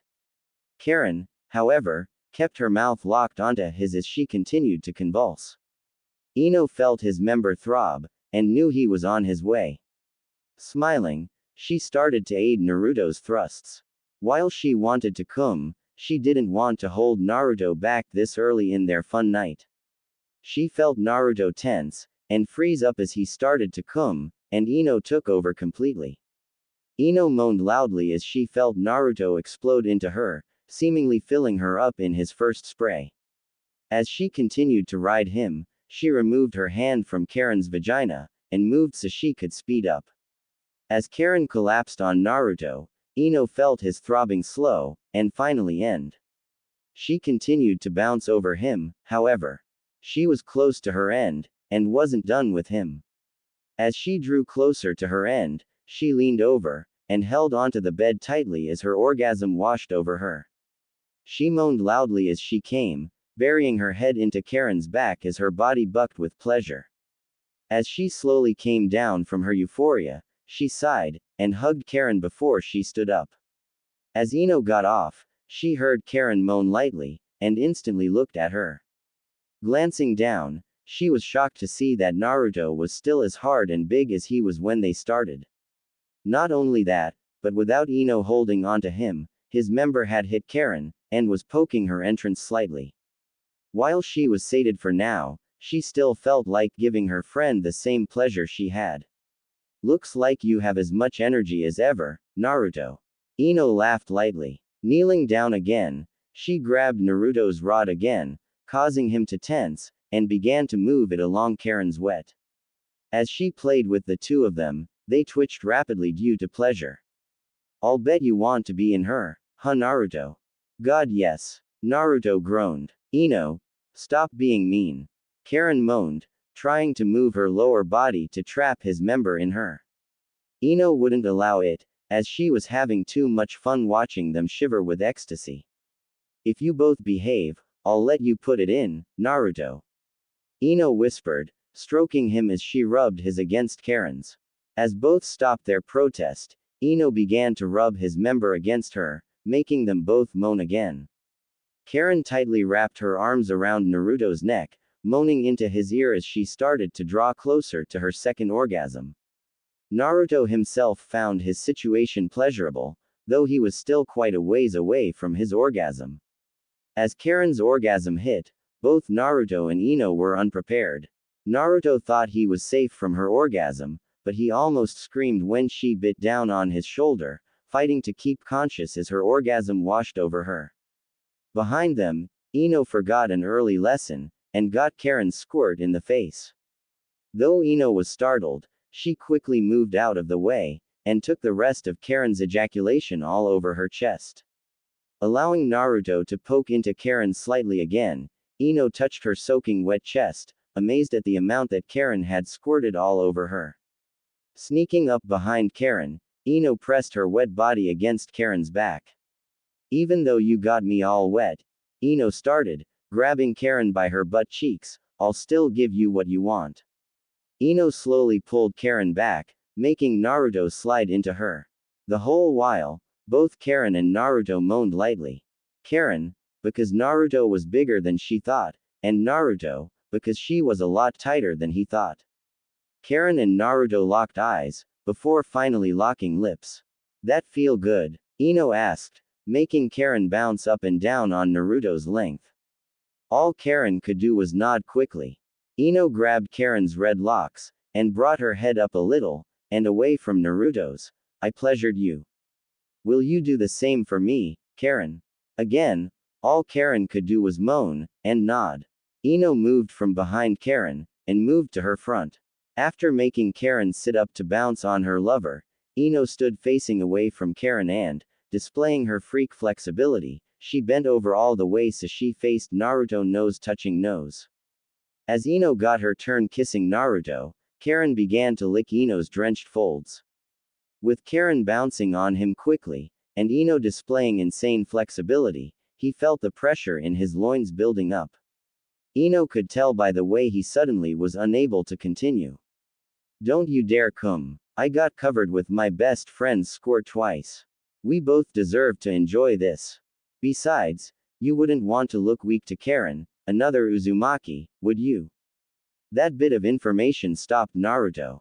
There was another Uzumaki. He didn't know that, and had to follow Ino's advice. Breaking the kiss with Ino, he looked to Karen. She would hopefully be the one to bring his mother's once great clan back, with the help of the others. Luckily, the new information kept Naruto from coming. Even though he had a dumbfounded look on his face, Ino smashed her lips to his. As quickly as the kiss happened, she invaded his mouth with her tongue. Though Naruto was now far from his orgasm, Karen was drawing nearer to hers by every bounce, and Ino was drawing closer to hers. Karen, finding it easier with her impending orgasm, latched onto Ino's with her lips, sucking and licking as hard and fast as she could. The moment that happened, Ino broke her kiss with Naruto to moan loudly, her eyes almost rolling into the back of her head as her orgasm teased to let loose. As Ino's orgasm unleashed, Karen hooked her arms around Ino's thighs to keep her up on her trembling legs.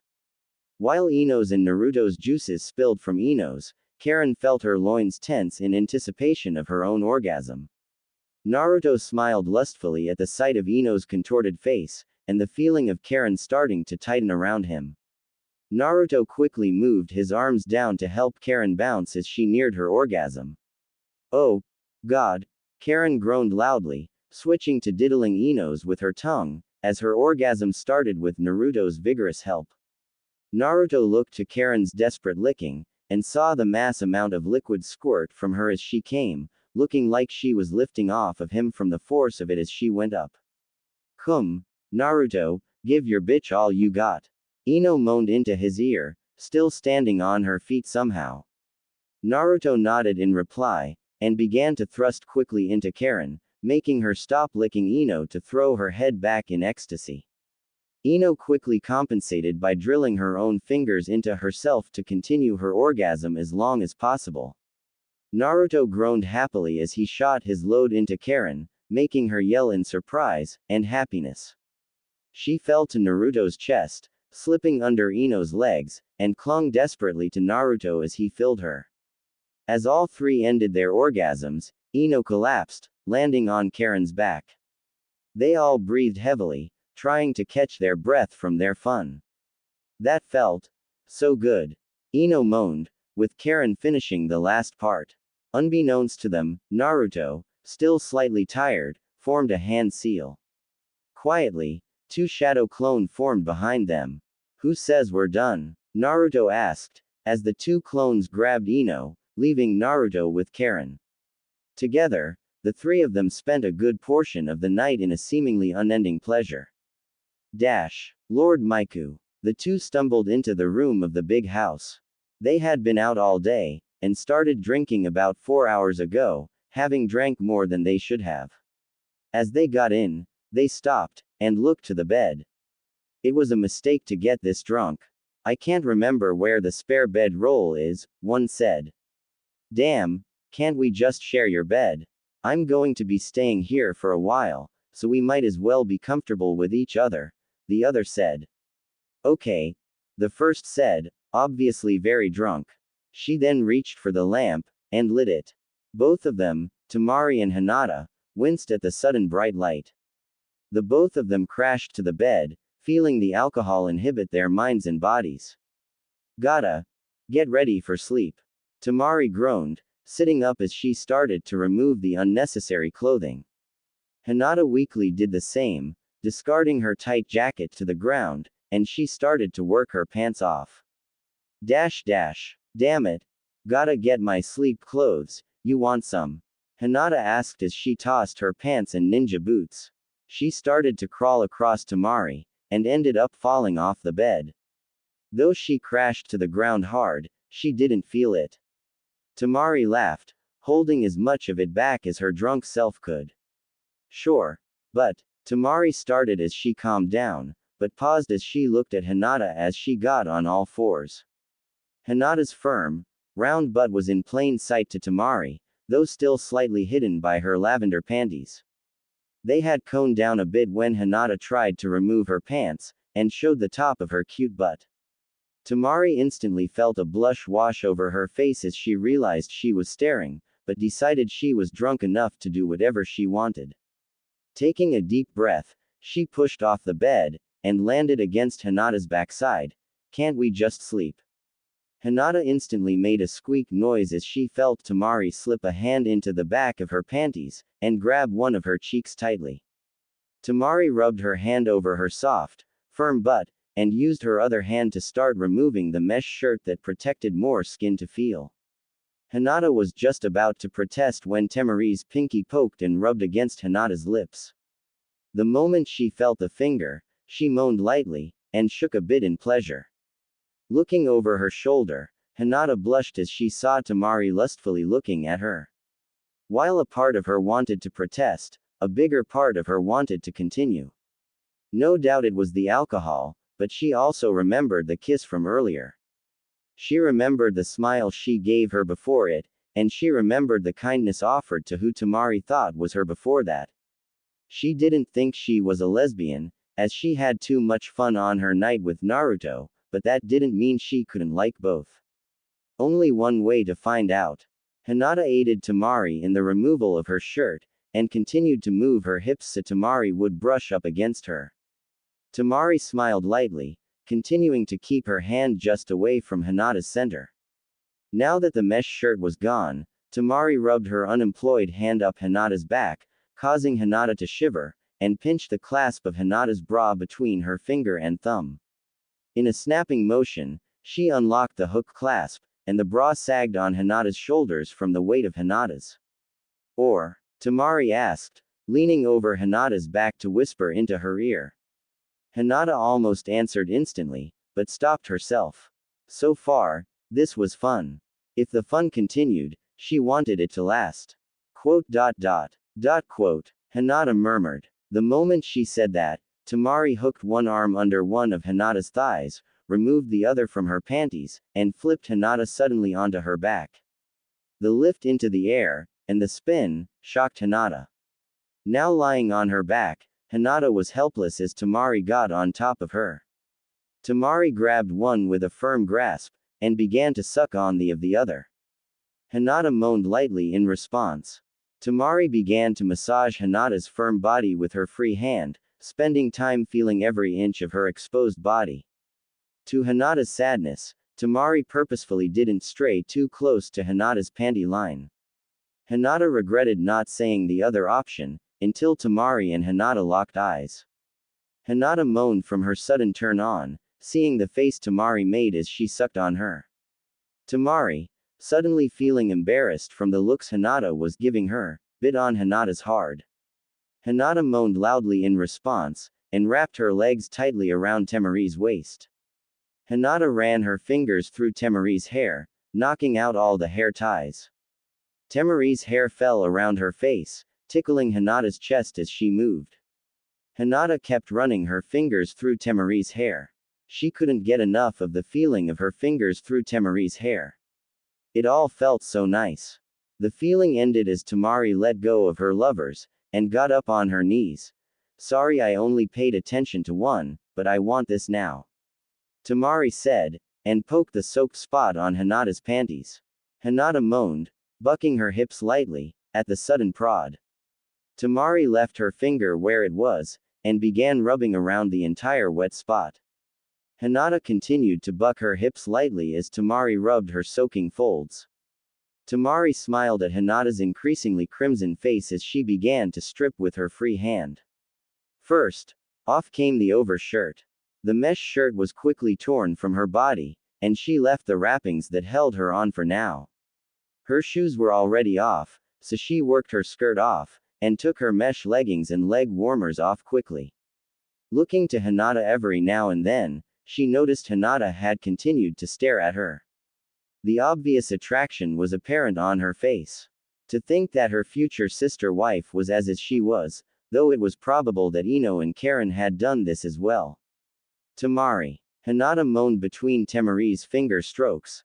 I want to see you. Tamari smiled, and stood up slowly. As she stood over Hinata, she slowly undid the wraps around her bosom. As the wrapping fell onto Hinata, she couldn't help but stare at the almost completely woman over her. Her were obviously smaller than Hinata's, but Hinata still wanted to try her hand at playing with them. Playing with them like she used to do to her own as she masturbated while she thought of Naruto. Now, she would have two to think about. Like it so far, Tamari said, hiding the self-embarrassment inside her. Hinata, blushing heavily, nodded.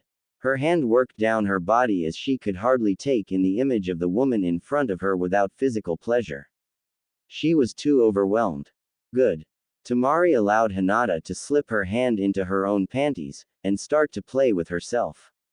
Hinata grabbed at her own, massaging her roughly, as Tamari began to dance slightly as she slid her revealing thong down her legs. Did you know this was going to happen? Hinata asked with a shaking voice, noticing the thong. Tamari smiled as she played with her own. No, I started wearing these more, in case Naruto wants me at any time. I love him, and if you play your cards right, Hyuga, I could love you too. Tamari whispered sensually as she crouched over Hinata's face. Get a good look. Hinata moved her hand from her, and began to feel her hand around Tamari's folds. It could have been the alcohol, but the feel of the folds, and the smell of the sweet juices that began to seep from her began to turn her on even more. She had to wonder if the taste would be the same way. Wasting no time in finding out, she shoved her face into Temari's to find out for herself. She started to lick away at Temari's as she quickened her hand's pace on her own. She found herself liking the taste of Temari, and hoped the alcohol wasn't the only reason they were doing this. As she thought of the reasons why, she was interrupted by the starting stages of her own orgasm. Temari, I'm coming. Hinata groaned, stopping her licking from the overwhelming feeling. Temari smiled, starting to play with herself for something to help Hinata along, and replied. Come to me playing with myself. Hinata did just that, lifting her legs in anticipation. Her orgasm rocked her body as she played with her once again, and watched her lover masturbate. Hinata began to moan loudly as her panties moistened from her orgasm. Her entire body shook with the contractions in her loins, and she moaned in quiet sobs as her orgasm almost made her faint. She wished it had been Naruto pounding into her as she came, filling her with his own cum from watching her lick at Temari, but she was happy that she was getting this alone time with her new lover. Maybe her fantasy could come true later, but now, she was too lost in her own pleasure to think straight. As her orgasm dwindled, Temari got up, and scooted back to Hinata's loins. In an attempt to drive her mad, Temari began to lick at the sopping wet panties, shoving her own fingers into herself at the same time to get her closer to what Hinata had just experienced. You're so mean, Temari, Hinata moaned, still weak from her pleasure. Temari's response was to grab Hinata's panties with her teeth, and pull them from her with her mouth. Never stopping her own hand, she began to lick away at Hinata's folds, and inserted her tongue into her vagina. Hinata moaned in surprise at the sudden intrusion, but made no move to stop her. Instead, she began to massage both her, anticipating what Temari would do next. Wanting her own orgasm to be shared with Hinata's, she moved away from Hinata. Hinata quickly responded with a groan of disappointment. Temari could only smile, as she grabbed Hinata's legs, and scissored between them. Hinata blushed once again, this time from the feeling of a warm against her own. Temari. Hinata moaned as Temari got ready to move. The moment Temari started moving, rubbing there together, Hinata had to moan loudly from the unexpected joy of it. Temari herself could only smile as she moved quicker, feeling her orgasm starting to well up. In the heat of the moment, Hinata activated her Byakugan, remembering there was a point in the crotch. She hoped she could repay Temari for all the pleasure she had given her. Temari barely had time to look down, and prepare for the chaos that would ensue. Hinata had missed her aim in her trembling state, and hit herself at the same time that she hit Temari. Both felt the chakra point become overwhelmed, and both experienced an almost mind-shattering orgasm instantly. Both instantly held onto one another, grinding there together in desperation to continue what shook their bodies in seizure-like tremors of pleasure. Their folds exploded with moisture that Naruto would later compare to Karen's own orgasm, and they laid on the floor, twitching in pleasure for a full 5 minutes. Both were completely out of breath, still drunk, and overly exhausted when they fully came to from the amazing event that seemed to give every atom in their body an orgasm. Oh God, I'm sorry, Hinata whispered, too out of breath to talk right. Temari sat up very slowly, and looked at Hinata. Promise to do that again, and I can forgive you, she sighed, ready to fall asleep on the spot. We really need to get to the bed before we pass out from exhaustion. Hinata nodded, and they weakly crawled into bed, helping each other out in the strenuous venture. As they got into bed, the two of them could feel the dark edges around their vision take over, and they fell asleep in each other's arms.